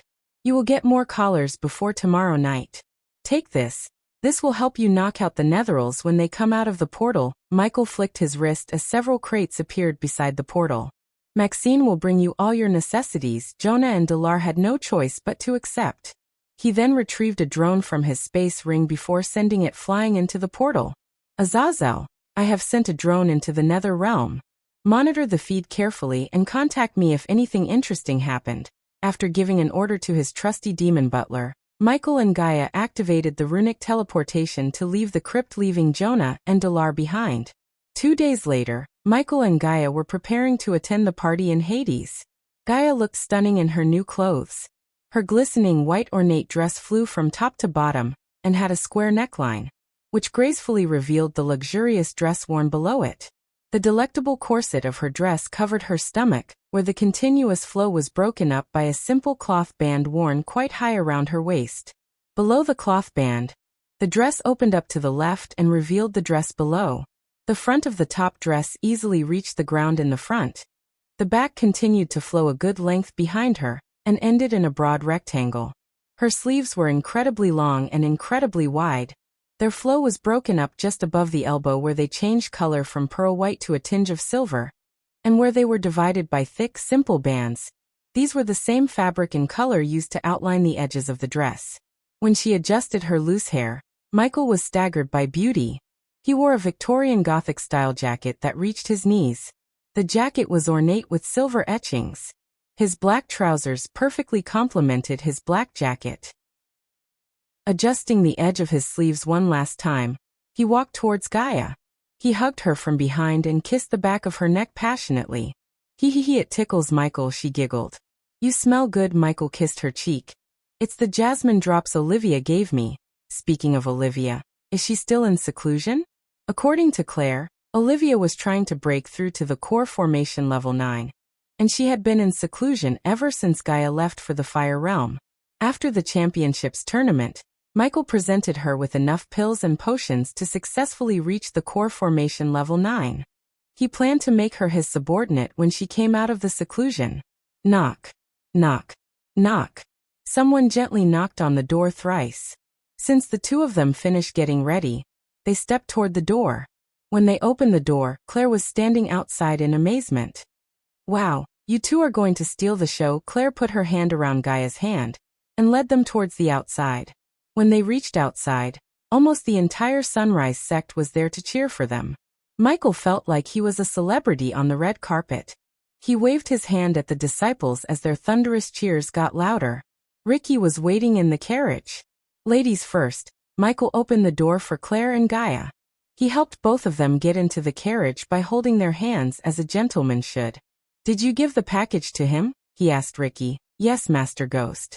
He gave you this. Ricky handed over a tiny piece of paper. He opened the paper to see 2 words written inside. Debt settled. He put the paper into his space ring just in case. In addition to the portal opener, Gaia and Michael took another item from the treasury. It was the item Lord Information asked Michael to get. The item was a bronze plate with several runes on it. Michael scanned the bronze plate. According to the system, it was a piece of an artifact, and without 2 more pieces, the system was unable to tell Michael about the function of the artifact. Although Michael was curious, he handed over the item to Lord Information via Ricky. With this, he had returned the favor to Lord Information for giving the information of who put the bounty on his head before the tournament. Also, Michael asked all his minions to call him Master Ghost instead of Your Majesty outside Bradford. There was no reason for this except the latter made him feel somewhat older. Since all the pathways were paved, the carriage ride was so smooth. It used to take 2 hours to reach the river town by carriage due to the untended path, but now, it would only take them an hour. When are you going to Mazeroth, Ghost? Tomorrow morning. Your finance gonna miss you. Claire playfully nudged Gaia's elbow. I am going into seclusion, lied Gaia as Claire was taken aback by surprise. Again? Don't tell me you're about to reach the core strengthening stage. Gaia shook her head. How can I? I'm not a monster like him. I feel like I will reach level 3 if I spend another month or 2 in seclusion. Gaia lied again because she did not want Claire to get more suspicious than she actually was. At this moment he did not know he was about to meet his archenemy, to be more specific, Lucifer's archenemy, the future Supreme Guardian Noah. Somewhere else in Azair, someone had already sent assassins to crash Michael's special day. Hi my wonderful readers, major, or minor, turns of events coming up. New enemies, a new realm, and a new version of Michael. The next tournament arc will be a fun-filled wild ride with lots of actions and background story. So get ready. Also, Hunter Sterling Blade in another universe is about to get his own system. Dictator with a badass system. Fear not, the both systems are not the same. Chapter 419. Engagement Party at Hades. The vibrancy of the river town peaked when they heard Ghost was planning to visit Hades. This was his first visit to the river town as their king. The people had decorated the entire town with lanterns, ornaments, dancing dragons that resembled nightmare, and signboards. Regardless, it was the morning, the people of the river town fired countless fireworks into the sky. Their clothes were contrary to the colorful decorations. Almost all the people in the river town were dressed in black. They did not know the purpose of his visit. Nonetheless, they were delighted to welcome their king. Hail His Majesty! Hail His Majesty! Hail His Majesty! Hail His Majesty! Hail Sunrise Sect! Hail Sunrise Sect! Hail Sunrise Sect! Hail Sunrise Sect! Long live the king! Long live the king! Long live the king! Long live the king! Their thunderous chants echoed through the river town as the carriage of Ghost entered the town. The carriage slowly moved towards the Hades where the waitresses and waiters were waiting to welcome Michael. Today, Hades was closed. Only the invited guests could enter Hades. The guest had already arrived at Hades, and they were waiting for Ghost to make his appearance. Gloria, the manager of Hades, was waiting outside with a wide grin on her face. No one would tell she was a commoner by looking at her. From her clothes to her attitude, everything changed after joining Hades. Even the waiters and waitresses looked stylish and smart in black coats, white shirts and bows. Inside the carriage, Michael had a grin on his face. The notification sound of getting badass points sounded louder and louder. He almost earned 20,000 badass points just by reaching the river town. It seems our son has come. Meanwhile, inside the Hades, Ethan put the orange juice in his hand and whispered to Diana. The loud noise outside made it obvious. When Diana saw the invitation from Ghost, she was excited beyond words. She canceled all the events she had to attend and made time to come to the river town. Ethan was equally excited to see his son regardless of what happened in the tournament. Despite everything that happened, everyone got what they wanted. Andrews was about to be engaged to Princess Catherine. Ghost got his own kingdom, and the king got to save his daughter. Excuse me, while Diana was waiting for her son, she heard a sweet childish voice from behind. She turned back to see a cute little girl wearing a glistening blue dress. She carried a green rose in her hand. The little girl's round eyes and her 2 pigtails made her extremely cute. Ethan couldn't resist the girl's cuteness. Unlike Diana, he didn't know the girl. Cindy looked surprised when Diana called her by her name. My lady, you dropped this. Cindy held out the green rose for Diana to take. Ethan couldn't resist the little girl anymore as he ruffled her head. Diane, you know this cutie pie, she nodded. She's the daughter of Lady Raylene, the 5-star chef, and the little sister of Brother Ghost, Sister Elia, and Sister Claire. Cindy puffed out her chest and said, basking everyone around her with her cuteness. Many who noticed Cindy couldn't help sighing. They wanted to squeeze this little girl. Green rose, extremely rare, another mature voice sounded as Diana looked in the direction of the door to see Peyton approaching them with a calm smile on her face. Guardian Peyton. Regardless of Diana's hate towards the Guardians, she greeted Peyton with a nod and a smile. Ethan also smiled at Peyton, hiding the hatred in his heart. Peyton knelt in front of Cindy and took the green rose from her hand.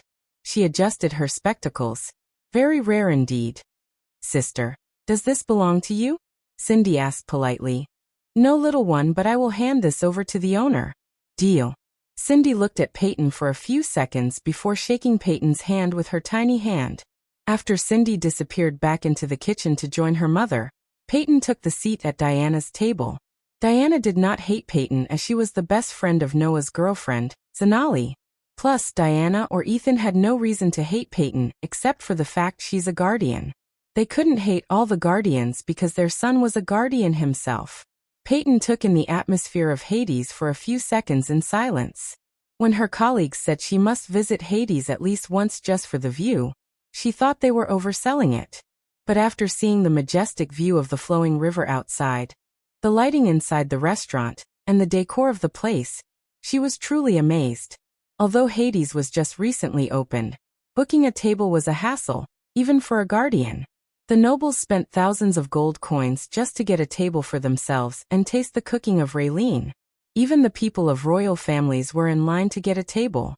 Peyton also noticed all the prominent figures enjoying the drinks. There were elders of the Kane family, representatives of the Rainshade Merchant Guild, as well as the elders of the Sunrise sect. Not all the tables were occupied as it seemed like Ghost only invited a handful of people to the party. Peyton was curious to see what the reason for his invitation was. The coronation ceremony was meant to be held after 6 months. As Peyton was looking around, everyone's gaze fell on the main door. They saw Ghost and Elia enter Hades. Both of them looked dashing, especially Gaia. Gloria took the wine glass from the table nearby and tapped the glass with a spoon. The atmosphere quickly became silent. Everyone, first of all, thank you for accepting my invitation on such short notice. Please enjoy the meals first. I have an important announcement to make afterward. It will be worth the wait, ladies and gentlemen. Michael did not beat around the bush. The people before him were extremely busy, and there was no need for him to use flowery words. Instead, he knew they would like a more direct approach. Quickly the waiters and waitresses started their work. They moved around the tables taking orders like water flowing downstream, flawlessly. Their coordination and speed were truly magnificent and efficient. Somehow the first faces that drew his attention were Diana and Ethan. On his way to Diana and Ethan, Michael greeted everyone and spent a couple of minutes talking to them as a courtesy. Claire joined the elders at their table, leaving Michael and Gaia to attend to the rest of the guests. When he reached Diana's table, he was greeted by her and her husband with wide grins on their faces. Lady Diana and Lord Ethan. Michael shook Ethan's hand and then Diana's hand. He then greeted Peyton with a smile. Miss Peyton, he shook her hand. Gaia then shook everyone's hand and took her seat beside Ghost. She wondered why out of all seats he decided to sit with the Winstons and a guardian. I hope you don't mind me sitting here, Lord Ethan, Michael said. Their table was meant for a family of 12 to sit, so they had enough seats to go around. Ethan shook his head, chuckling. Hey, it's your party and restaurant. You can sit anywhere you want, Your Majesty. Oh, please call me Ghost. I'm still not a king and I prefer my friends address me by my name, Lord Ethan. Ladies and gentlemen, as they were talking, Gloria herself came to take the order. The specials Gaia ordered for them before they could even open the menu. The specials was a code word for bring everything on the menu for today. Trust me, you have to try them. Gaia winked at them. Something about Elia rubbed Diana in the wrong way. According to Diana's spies, Elia was an orphan who grew up with Ghost. But the aura the girl radiated was not of an orphan. Diana met countless orphans and Elia was not one of them. Diana noticed the way Elia handled the guests. A commoner girl would have at least felt a little nervous facing powerful people such as the elders of the Kane family. However, Diana saw no signs of nervousness in her attitude. As Diana was watching Elia, her heart skipped a beat when she noticed the rings on her finger and the ring on Ghost's finger. The last time Diana saw her son, he did not have the ring. She started to connect the dots. He's engaged. Diana came to the conclusion in her mind. A burst of joy exploded in her heart along with a tinge of sadness. She would have celebrated the day as a festival, but because of the circumstances, she couldn't do so. Still, Diana wanted to leap at them and hug them both so tight. Meanwhile, in the forest surrounding the river town, a group of figures dressed in black clothes was looking at the Hades from the shadows. They covered their bodies from head to toes. They hid in the darkness of the forest. There were at least 50 people in the group, and they all had bows in their hands. Team Hawk is in place, one of the black-clothed figures among the group spoke. He didn't seem to speak to the others but to a red stone in his hand. Team Eagle is approaching the target site. Let loose on our signal. A thick voice came from the stone as the black-clothed figure nodded. Target in sight. Another black-clothed figure spoke looking at the Hades. The green roses are in place. Another voice came out of the stone. Wait for the target to reach the marked location. The black-clothed figure who had the red stone in his hand spoke. Inside Hades, everything was going without a mishap. No one had any idea about the lurkers around them. Even Michael did not sense the figures in the forest, as they were far away from the range of environmental scanning. Father, Mother, Michael and Gaia stood opposite Diana and Ethan. At that moment, Michael heard a voice from behind, a familiar voice. Without even turning back, he could tell who just entered Hades. Noah Winston. Chapter 420. Ninjas crashed the celebration. Noah, who came with Alicia and Zanali, took the seat beside his mother and father. Gaia clenched her fist as the smile on her face disappeared instantly when she saw Zanali. Under the table, Michael squeezed Gaia's hand to calm her down and remind her where they were. Alicia was wearing a sparkling golden gown while Zanali wore a ruby red gown with loose full sleeves. Their beauty caught everyone's attention. In the middle of the two beauties, Noah remained calm as serene water. He looked contrary to Michael wearing pure white robes. Diana's heart warmed seeing her two sons at the same place despite both Noah and Michael not wanting each other's company.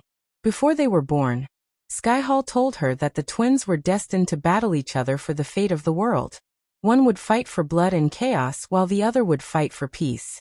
Still, Diana invited Noah to the party just to start building the bridge between them and Ghost. Deep down, Noah and Michael didn't hate each other. Unlike Noah, Michael knew about Noah's secret.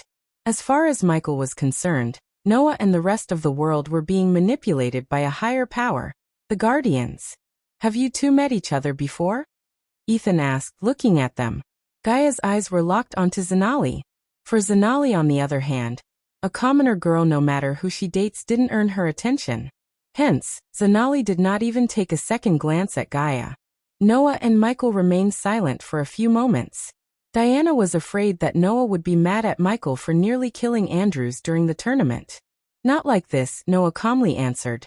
Just like Michael, Noah too squeezed Alicia's hand under the table to calm her down. Ghost spared Peter his life, but made his life a living hell by revealing Peter's vigilante life. In addition to that, he literally wiped the floor with Peter. The mental trauma Peter suffered affected Alicia's entire family. The Guardians started investigating Peter, and with the evidence Ghost provided, it was only a matter of time before Peter received a sentence from the guild. Compared to Michael, Noah was a good guy as he did not reveal Gaia's identity even though Ghost almost destroyed Alicia's family and killed his cousin. You know, unfortunate things happen in life.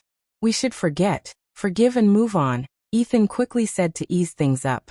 However, to everyone's surprise, Noah smiled. If you're talking about what happened to Andrews, I don't blame Ghost. Even Michael was surprised to hear Noah. He knew Noah was a guy who could be branded as a righteous goody two-shoes. Still, he didn't expect this answer from Noah. Andrews knew what he was getting into. I am glad everything worked out for everyone. Noah signaled one of the waitresses to fill their cups. The waitress came running to them with an expensive bottle of wine. She filled all their cups except for Michael and Gaia. Everyone at the table looked at the two of them with a bewildered face. We don't drink, Diana nodded approvingly while Ethan looked just stunned. Me too. Michael nodded at Noah with a smile. Noah really seemed like he didn't hold any grudge against Michael for beating the crap out of Andrews, or destroying Peter. Of course, Noah still hated Ghost for using his talents to get richer instead of helping people. In Noah's mind, Ghost was a first-class self-centered person who would lift a finger if there is no profit for him. Diana was glad to hear Noah, and felt quite proud of her son. Everything was going better than they expected. The aroma from the kitchen started to kindle their appetite. Noah and Michael could even hear some stomachs growling. They couldn't blame them as whatever Raylene was making smelled so good. Soon the waitresses and waiters arrived carrying plates from the kitchen. Gloria and two other waiters came to Michael's table with so many delicious dishes. They neatly lined the dishes on the round table for everyone to easily reach them. Creamy squash risotto with toasted pepitas, chilled marinated pork with Brussels sprouts, clam toast with pancetta, Filipino-style meatloaf, grilled garlic, and black pepper shrimp, grilled kingfish with creamed corn, olive oil confit chicken with cipollini onions, pork chops with celery and almond salad were just a few dishes Gloria and the two waiters could carry at once. The rest of the dishes were still on the kitchen table waiting to be picked up. My lords and my ladies, please enjoy your meals. After serving Michael, Gloria tapped the glass in her hands and announced with a gentle smile. Soon after she announced, everyone dug into the dishes in front of them. The hall was filled with the sound of forks and knives hitting the dishes and chewing. The feast continued without any problems. The desserts arrived right after everyone finished their main courses. At Michael's table, everyone was enjoying their meals in silence. Occasionally Diana tried to start a conversation that would involve both Noah and Ghost. However, when one answered, the other remained silent. So there was no conversation between Noah and Ghost as Diana wanted it to be. The desserts disappeared faster than the main courses. When everyone licked the plates and cups clean, they all looked at Ghost for the reason for his invitation. The floor is yours, Ghost. Ethan patted Michael on the shoulder as he stood up to talk. Who else still has some space in the stomach for more desserts? Michael joked. All the guests let out a chuckle. I have 2 announcements to make. 2 life-changing announcements. Michael looked at Gaia and smiled before continuing. Ladies and gentlemen, I was invited to join Maze Roth. The entire hall went silent after he announced. Gaia expected a few more sentences from his mouth, but he suddenly announced the thing without beating around the bush. The people were stunned, especially Diana. She felt a chill running through her spine. Her shock was not the good kind, it was utter fear and dread. Everyone's eyes were one Ghost, so they failed to notice the gloomy look on Diana's face. So just as when Noah was about to turn to look at his mother, all of a sudden, Ghost stopped talking. The very next moment, the smile on Noah and Ghost's faces vanished. The two of them had sensed the danger before anyone else. Chill. 2 arrows pierced through the glass walls out of nowhere. In a blink of an eye, Michael and Noah both reached out to their parents. Noah caught the arrow that was aimed at his mother, and Ghost grabbed the arrow that was aimed at Ethan. Chill, chill, chill, chill, chill, chill, chill, chill. It took a few moments for everyone to realize what just happened. Thanks to Michael and Noah's reflex, they grabbed the arrow midair before they could hit Diana and Ethan. Get down! Peyton screamed as loud as she could after seeing the arrows. Chill, chill, chill, chill, chill, chill, chill, chill. The glass walls around them shattered before anyone could react to Peyton's shout. Gaia immediately kicked the table before them and used the table as a cover. Sunlight shield, earth protection, metal bubble. Many quickly cast defense spells while the arrows were continuously getting forced at them from all directions. Noah waved his hand as a white translucent bubble covered everyone hiding behind the table. Mom, Dad, stay here. Noah shouted, Pulch, Pulch. Arg, gore. Arg, the blood splashed across Michael's table from the waiters who just got riddled by arrows. Lightning dash. He immediately cast the spell to save Gloria before she loses her life. The arrows were extremely fast. Even when he was using lightning dash, the arrows seemed to move relatively faster. He was too late, but not too late. An arrow stuck Gloria in the arm, but he was able to grab her and run into the kitchen area where they had no glass walls. When he entered the kitchen, he saw Raylene and Cindy backed into a corner by several figures in ninja robes. Under different circumstances, Michael would have thought of Earth when he saw the ninjas. Master Ghost. Brother. Raylene was holding Cindy tight. Her face was pale of the terror around her. The kitchen floor was red with blood. All the helpers were slaughtered by the two ninjas. On the floor near Cindy, Daniel was holding his stomach as blood was spraying out of the wound. He looked pale with blood loss. Michael's killing intent exploded through the roof when he saw this. The ninjas were only at body strengthening stage level 10. It seemed like Daniel, who was a core formation level 1 cultivator, saved Cindy and Raylene, and brought enough time. The ninjas were extremely quick. A few minutes ago, Michael did not sense any danger around him. In a split second, they appeared on his environmental scanning map. They slaughtered the helpers in a few blinks. Ring of Fire. Michael only had to think as streams of fire rushed out of his hands, as though his hands were flamethrowers. It was not a ring of fire, but a straight line of lava flame, aimed at the two ninjas near Raylene and Cindy. Lightning dash. Michael felt losing control to the third persona. It was like something screaming inside his head to let it out. This time, Michael had the upper hand thanks to the meditation and control over his anger. The ninjas were fast, but not as fast as Michael. Before they could leap at him, he reached Raylene and Cindy. Go! Michael shouted as he willed the system to buy a teleportation scroll and teleport the three of them to his room in the Dark Forest mansion. In addition to the teleportation scroll, he also willed the system to knock them out unconscious. The bright light flashed across the kitchen, and in the next second, Cindy, Raylene, and Daniel disappeared from their sight. The kitchen then became darker as he turned back. His eyes flickered in red. The ninjas who were surrounding him had no idea, they just punched the ticket to hell. 15 body strengthening stage level 10 ninjas were about to face one pissed off core strengthening stage warrior. Ghost was too mad to think about the reason for the ambush, or who sent the ninjas. Chapter 421. Gruesome Massacre. Gruesome Massacre. Michael could hear the sound of battle outside. But more than the sound of spells, the sound of arrows shattering glass and utensils rolling on the ground could be heard louder. He was surrounded by 15 body strengthening stage level 10 cultivators. At the moment, they all looked like dead bodies to Michael because they would soon be. Chop him to pieces, one of the ninjas ordered the others as they dashed at him. Michael, on the other hand, did not unsheath his words or cast any spells. Instead, he grabbed the kitchen knives from the nearby table where the soup was boiling in the pan. The ninjas zigzagged towards him. Surprisingly, Michael did not hear them casting any spells. Michael couldn't care less how they managed to perform chantless spell casting. Some of the ninjas stayed behind and fired arrows made of black energy. Those ninjas who dashed at him swung their daggers at Michael. The responsive shield spell formed a transparent blue bubble around him. When the arrows hit the bubble, they just disappeared. In a blink of an eye, Michael grabbed the ninjas by their hands before they could cut him. Pulch, pulch, pulch, pulch. He stabbed both the ninjas in their chests violently. The blood kept splashing out of their bodies. Boom! He threw the two ninjas onto the others. The ninjas had lightning-quick reflexes, so they avoided the two dead ninjas. He did not stop at that as he grabbed the soup bowl and threw the bubbling hot soup onto the ninja dashing towards him. One unfortunate ninja's skin was completely burnt by the soup because the ninja did not have any defense spell cast on him like the rest of them. Ring of Fire, he raised both his hands at the ninja who was screaming in agony. Out of his hands, a scorching hot stream of fire came out. The fire burned the ninja into a pile of dust within a few seconds. Surprisingly, the ninjas did not back off. Instead, they dashed at him more furiously.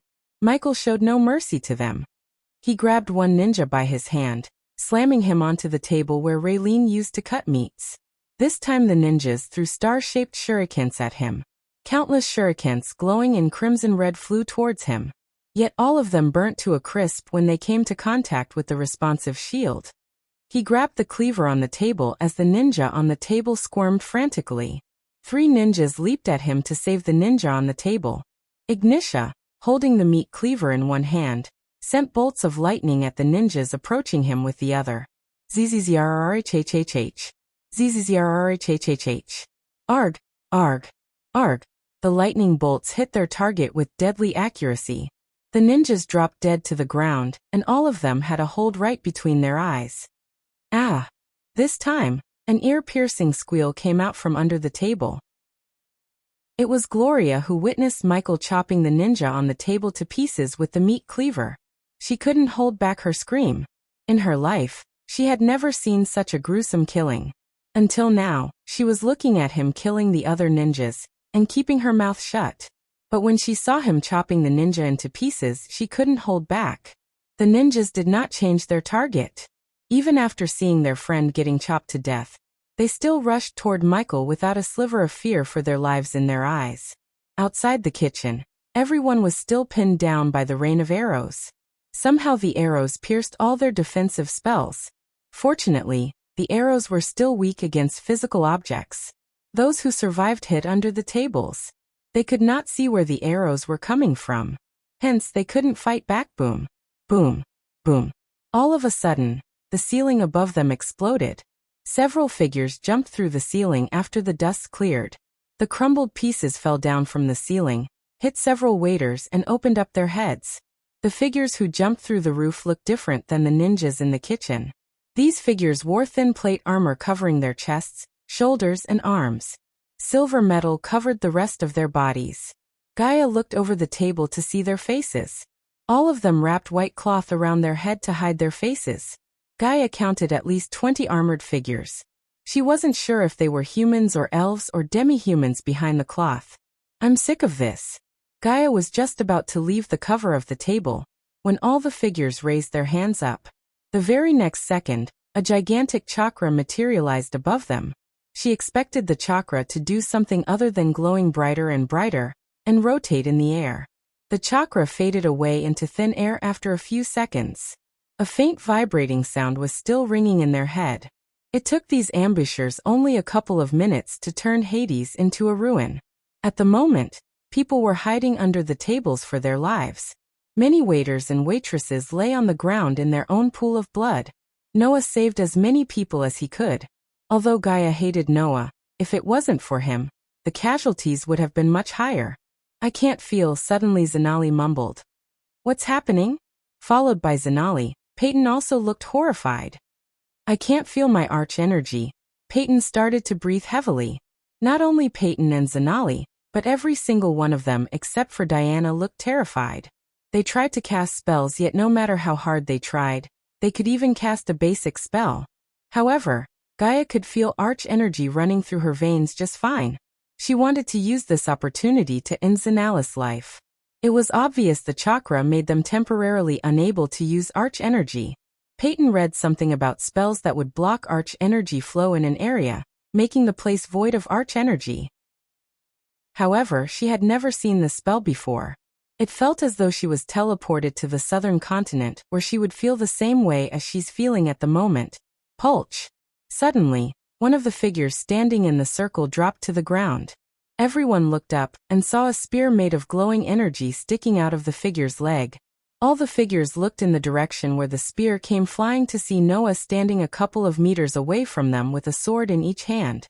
A glowing shield formed around him which prevented the arrows from piercing through his body. Gaia was not going to let Noah be the savior of them and steal the show. Besides, she knew about Michael's problem. She wanted to rush to the kitchen and help Michael before he lost control again. "Don't move, my lady." Just as she was about to stand up, Gaia heard Azazel's voice in her head. "I have located the archers. If you use your arch energy, the guardians will suspect you and Lord Lucifer. I will deal with the archers from here." Since Azazel lacked a physical body and he couldn't leave the dark forest without Michael's help, he was unable to kill the archers hiding in the woods. He located them using drones and spy cams. It was either the ninjas were lucky or the ninjas were too skillful to pick a place in the woods that wasn't covered by any of the spy cams. Azazel could count 50 to 70 archers surrounding the Hades. They were rapidly firing arrow after arrow to pin everyone down. Azazel moved all the spy cams in the nearby area towards the archers. Each spy cam was made with stingers and poison. If Azazel could inject poison into the archers, he could put a stop to the rain of arrows. Fuck it. Gaia was not going to stay still while Michael was losing control of himself. "I can't use arch energy, fine. I will still reach him," Gaia mumbled under her breath. "What are you going to do?" Peyton saw Gaia preparing to move out of the table. Whoosh. Whoosh. Whoosh. On the other hand, Noah was swinging his sword, cutting the fireballs fired at him by the armored figures. Noah was on the defensive, but he was gradually moving towards them. "Ilya, wait." Diana tried to stop Gaia, but it was too late as she leaped out of the cover. Boom. Boom. Boom. The arrows and fireballs brushed past Gaia. Several fireballs blasted the wall behind her. Arg! One arrow stuck her in the arm when she leaped into the air to reach the kitchen. What the? When she reached the kitchen, she felt a cold chill running through her spine. Her face turned pale. What she saw was a gruesome massacre. Limbs, chunks of meat, severed heads, and burned pieces of cloth were everywhere. The floor was completely drenched in blood. "Ghost," she uttered the word. Fear had suppressed her voice. She saw his back as he was holding a ninja by his neck against the wall. As she approached him, she couldn't help feeling dread in her core. The air in the kitchen felt chilly, and the flickering orbs of light gave an eerie feeling to the place. The closer she got to him, the faster her heart started to beat.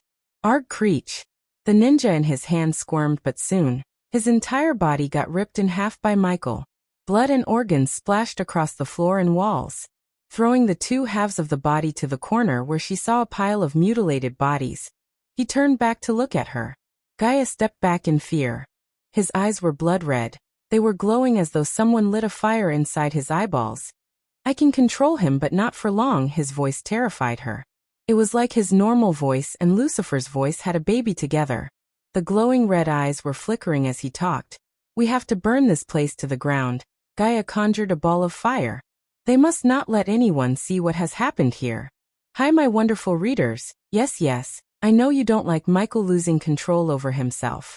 It was part of the story, and stay tuned to see how he is going to handle it.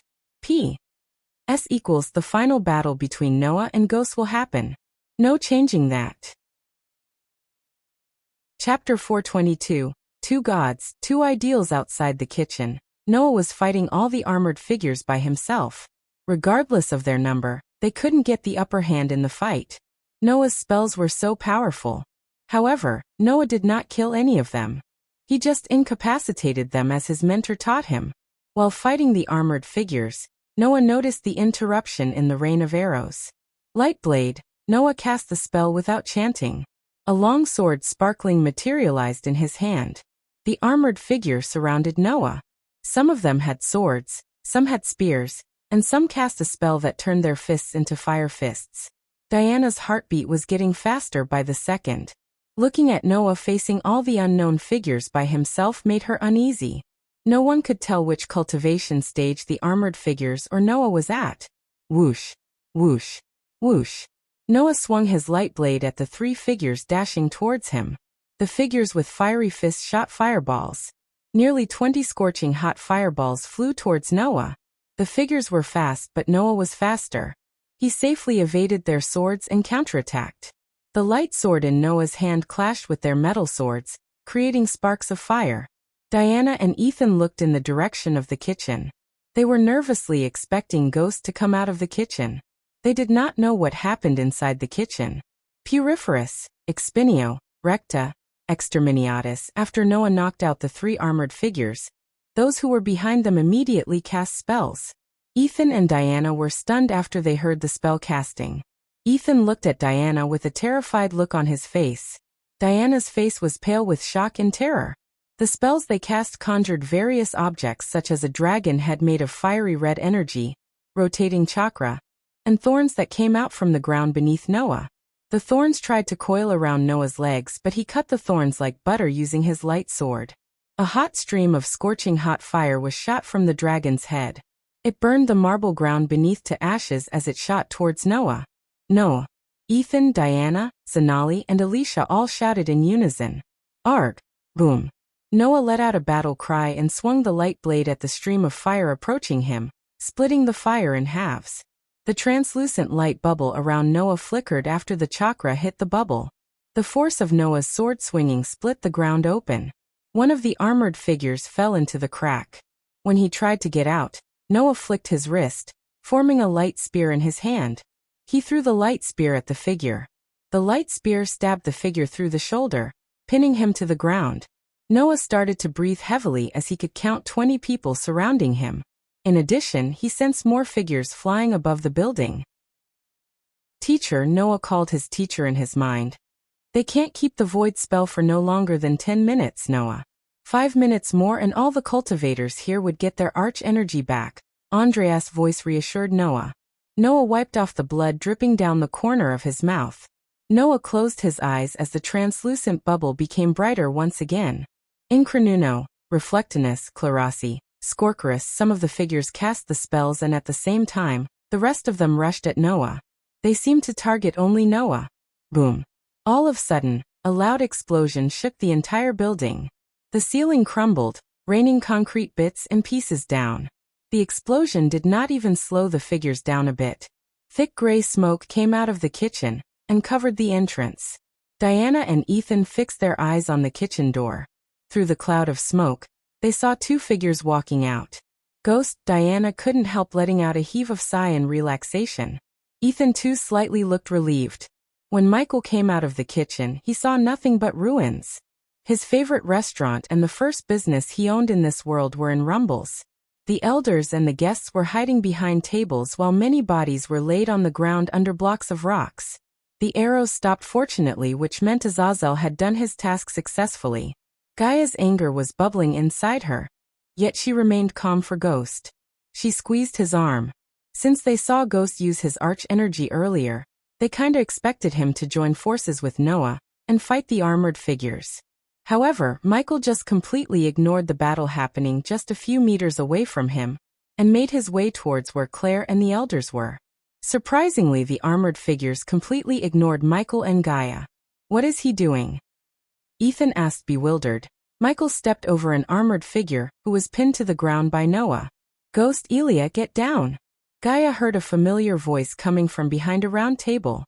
However, she sensed grief in the voice of Elder Reiner. Behind the round table, Claire was sobbing. Elder Mark laid on her lap as Elder Reiner and Elder Sandra were holding Elder Mark's hand. An arrow was sticking out of Elder Mark's throat. His eyes were closed and his skin was pale as white paper. Claire looked up at Ghost. Tears were gushing out of her eyes. There were several empty vials near Elder Mark. Everyone looked at him, but there was no expression on his face at all. He stood there like a statue. Inside, Michael was burning with rage. His rage was so overwhelming that he suppressed the third persona completely. He was so pissed at himself. He blamed himself for the ambush. His mind kept reminding him that he should have been more prepared and careful. Go, Gaia said. She wasn't going to hold him back anymore. She doubted she could hold him back anymore. She herself was burning with rage. Granted, Michael and Gaia weren't close with Elder Mark as they were with Elder Reiner. Gaia was close with Elder Sandra too, as she worked with Elder Sandra managing the funds in the sect and Bradford. Yet when they saw Elder Mark's lifeless body,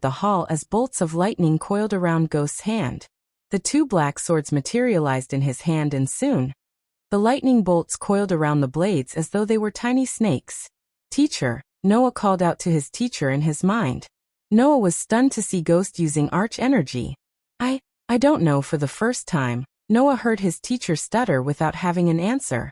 Ding. "Congratulations to the host for successfully being a badass. The reward is 10,000 badass points." Ding. "Congratulations to the host for successfully being a badass. The reward is 5,000 badass points." Ding. "Congratulations to the host for successfully being a badass. The reward is 4,000 badass points." Ding. "Congratulations to the host for successfully being a badass. The reward is 6,000 badass points." The sound of notifications kept ringing in his head like crazy. He completely ignored them. When a rapidly increasing amount of badass points could not put a smile on his face, one should know someone was about to get slaughtered mercilessly. Diana's jaw slightly opened as the images of the Dark Lord she saw in the future flashed across her eyes. Those who surrounded Noah dashed at him despite failing again and again to kill him. They seemed to be oblivious to Michael's existence. Michael slowly raised his sword as the golden lightning bolts coiling around the sword became brighter and brighter. In the next second, a thick bolt of lightning shot out of the end of the sword. Boom! The armored figure which got hit by the lightning bolt exploded into a red mist. A core formation level 3 cultivator stood no chance against Michael. The rest of the armored figures finally noticed Michael. They stopped attacking Noah and turned their gazes at Ghost. Noah could have easily overpowered the armored figures if he went for the kill. Instead, Noah focused on incapacitating them. Otherwise, Noah would have ended the battle long ago. Kill them all," Claire shouted. For the first time in her life, she encouraged someone to take lives. "No, don't," Peyton and Zanali screamed from the other end. The armored figures momentarily stopped attacking as though they were interested in the conversation. Something about them rubbed both Noah and Michael in the wrong way. They were acting more and more like puppets who were being controlled by someone or something else. "Diddle diddle," the cold words escaped Michael's mouth. "You are so."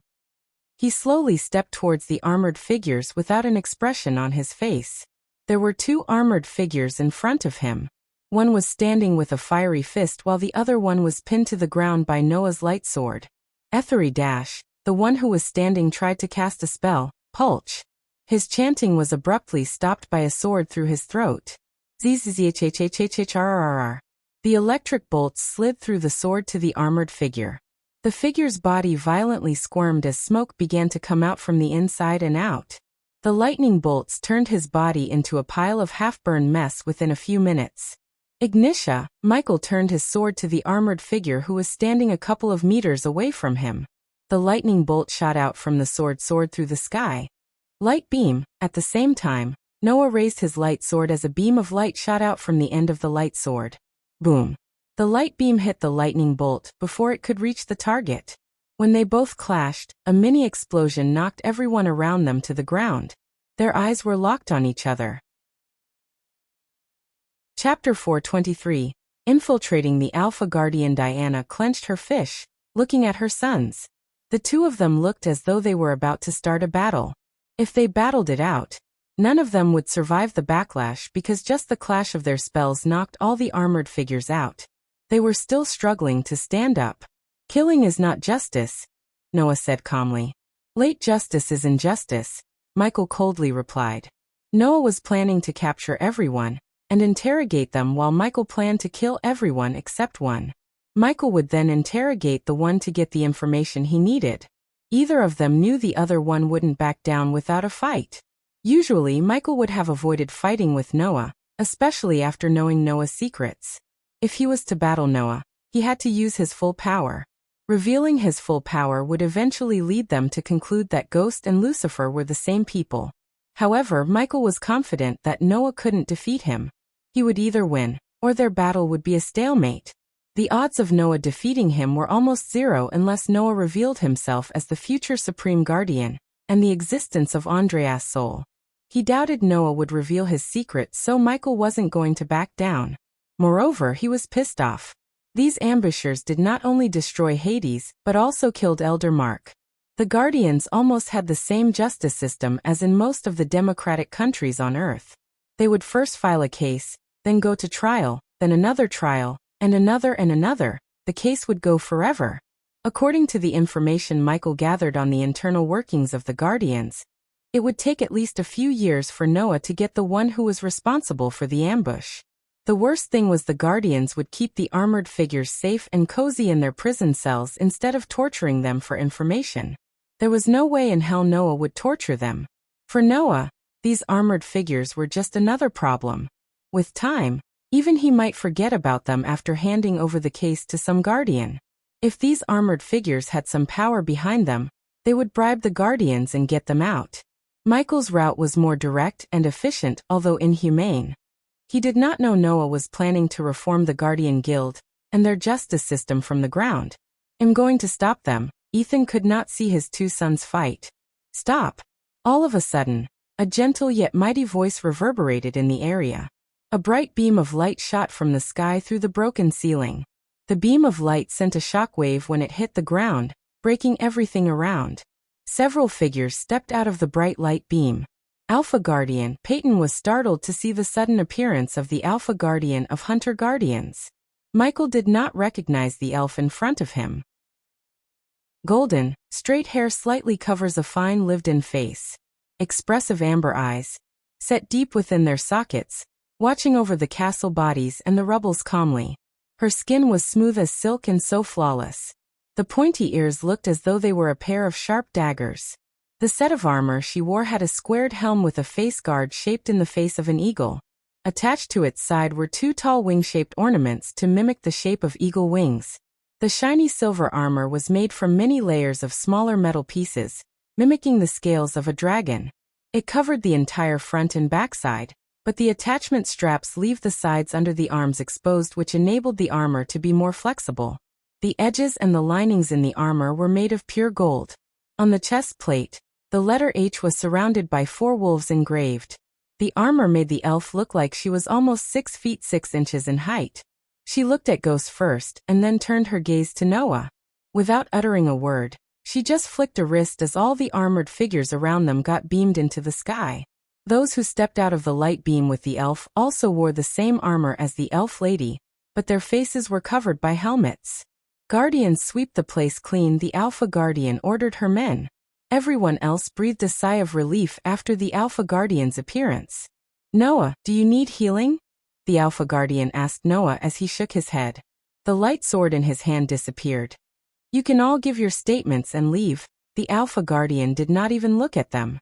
She just waved her hands like she was chasing dogs away. The people in the room were prominent figures.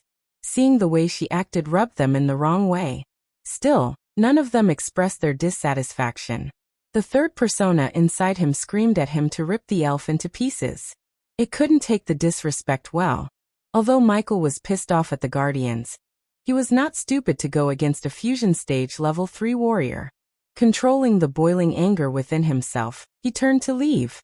This was not the right time to go against the Guardians. The black swords disappeared into his space, ring along with the golden bolts of lightning. "Not you." When he turned around, he heard the elf's voice. Without even turning back, he could tell the elf was talking to him. Gaia stood up to stand beside him. On the other side, Peyton and Zanali came to join the Alpha Guardian. "This is now a Guardian business, stay away." "Fuck you, bitch." Michael wanted to say these words directly to her face. To be honest, he could feel the third persona inside him wanting to say this. "I don't know who ordered this," Michael said, looking around. "Whoever they are, they should pray for you Guardians to get them first." The threat was obvious. The elf could see the killing intent in his eyes. Michael did not linger around. Elder Reiner stood up carrying Elder Mark's body in his arms. Before Diana could talk to him, she saw Ghost leave the area with the people of his sect. The other elders and the guests left the area too as quickly as they could. They were afraid of another ambush. The moment they felt the arch energy again, they flew out of Hades or what was left of it. A few hours later, Michael was in the dark forest mansion. He did not attend the funeral of Elder Mark. After paying gold coins for the renovation of Hades, he left the sect. Apparently, the armored figures cast an illusion spell around Hades. The illusion made everything normal to the people outside, so they had no idea that there was a battle happening inside. Ricky told them about that. Daniel, on the other hand, was not so lucky. If Michael had just been a couple of minutes late, Daniel would have died. The arrows and the weapons they used prevented the healing potion from healing the wounds. "Did you manage to get any of them?" asked Michael, entering the surveillance room. "They were teleported, my lord." Azazel pointed at a mirror that showed numerous black-robed figures disappear in a blink of an eye. "So the spy cams?" "They were destroyed, my lord." Azazel shook his head. "Teleportation, void-creating spells, grand-scale illusions, weapons that mess with healing potions. Who are these guys?" Gaia looked at the mirrors with her hands behind her back. "Whoever they are, they just made themselves an enemy of mine. And that's gonna end very badly for them," said Michael coldly. "Arya will get you more mirrors. I have already built more drones and spycams for you. I want my eyes in every corner of this continent." "That will be done, my lord." Azazel bowed. "Lucifer, did you notice those freaks mainly targeted Noah? I have a feeling that this ambush wasn't meant for us but Noah. I don't give a shit who their target was. They messed with me. Before all this shit, I was a hitman. I was the best. When I pick my target, I will always get them, no matter who they are, or where they are." By almost killing Cindy and Raylene, whoever sent the ninjas reached the top of Michael's kill list. "How do you plan to get them?" "By infiltrating the Guardian Guild." Gaia felt a chill. "Whoa, infiltrating the Guardians? You're joking?" asked Gaia. Her brows were arched up behind her mask. She was completely stunned. As far as she could remember, he always stayed back from the Guardian Guild. Even when they learned that Guardians was hunting him for more than 3,000 years. "I have a plan." Michael snickered. He was building this plan for quite some time, and only now he got all the required items to put the plan in motion. For the next few minutes, Michael explained his plan to Gaia and Azazel. When he finished narrating his plan, Gaia was genuinely surprised. "Lord, I have only one question," asked Azazel after giving a deep thought to the plan he just heard. "Ask." Michael knew what he was going to ask. What if those armored men were teleported to the Guardian Guild headquarters? "They will decimate." Michael interrupted Azazel. "They are not in the Guardian Guild headquarters." With a wave of his hand, Michael changed the footage of all mirrors. All those mirrors worked as one single display. In the display, they saw an empty hall lit with white orbs. The hunter guardians of the Alpha Guardian Michael met earlier stood guarding the hall. Gaia and Azazel were bewildered as they couldn't guess where the footage was coming from. "They are in the Alpha Guardian's airship." A cold smile emerged on his face. "Did you just bug the Alpha Guardian?" asked Gaia. "You're tuning in to the Lee May's Sword of Destiny YouTube channel. We're so grateful for your support, and don't forget to subscribe to join us on this incredible journey through captivating stories. Your generosity through donations truly makes a world of difference, as it's the primary source of revenue that allows me to expand and enhance this channel for you. Thank you from the bottom of my heart for being a part of this adventure."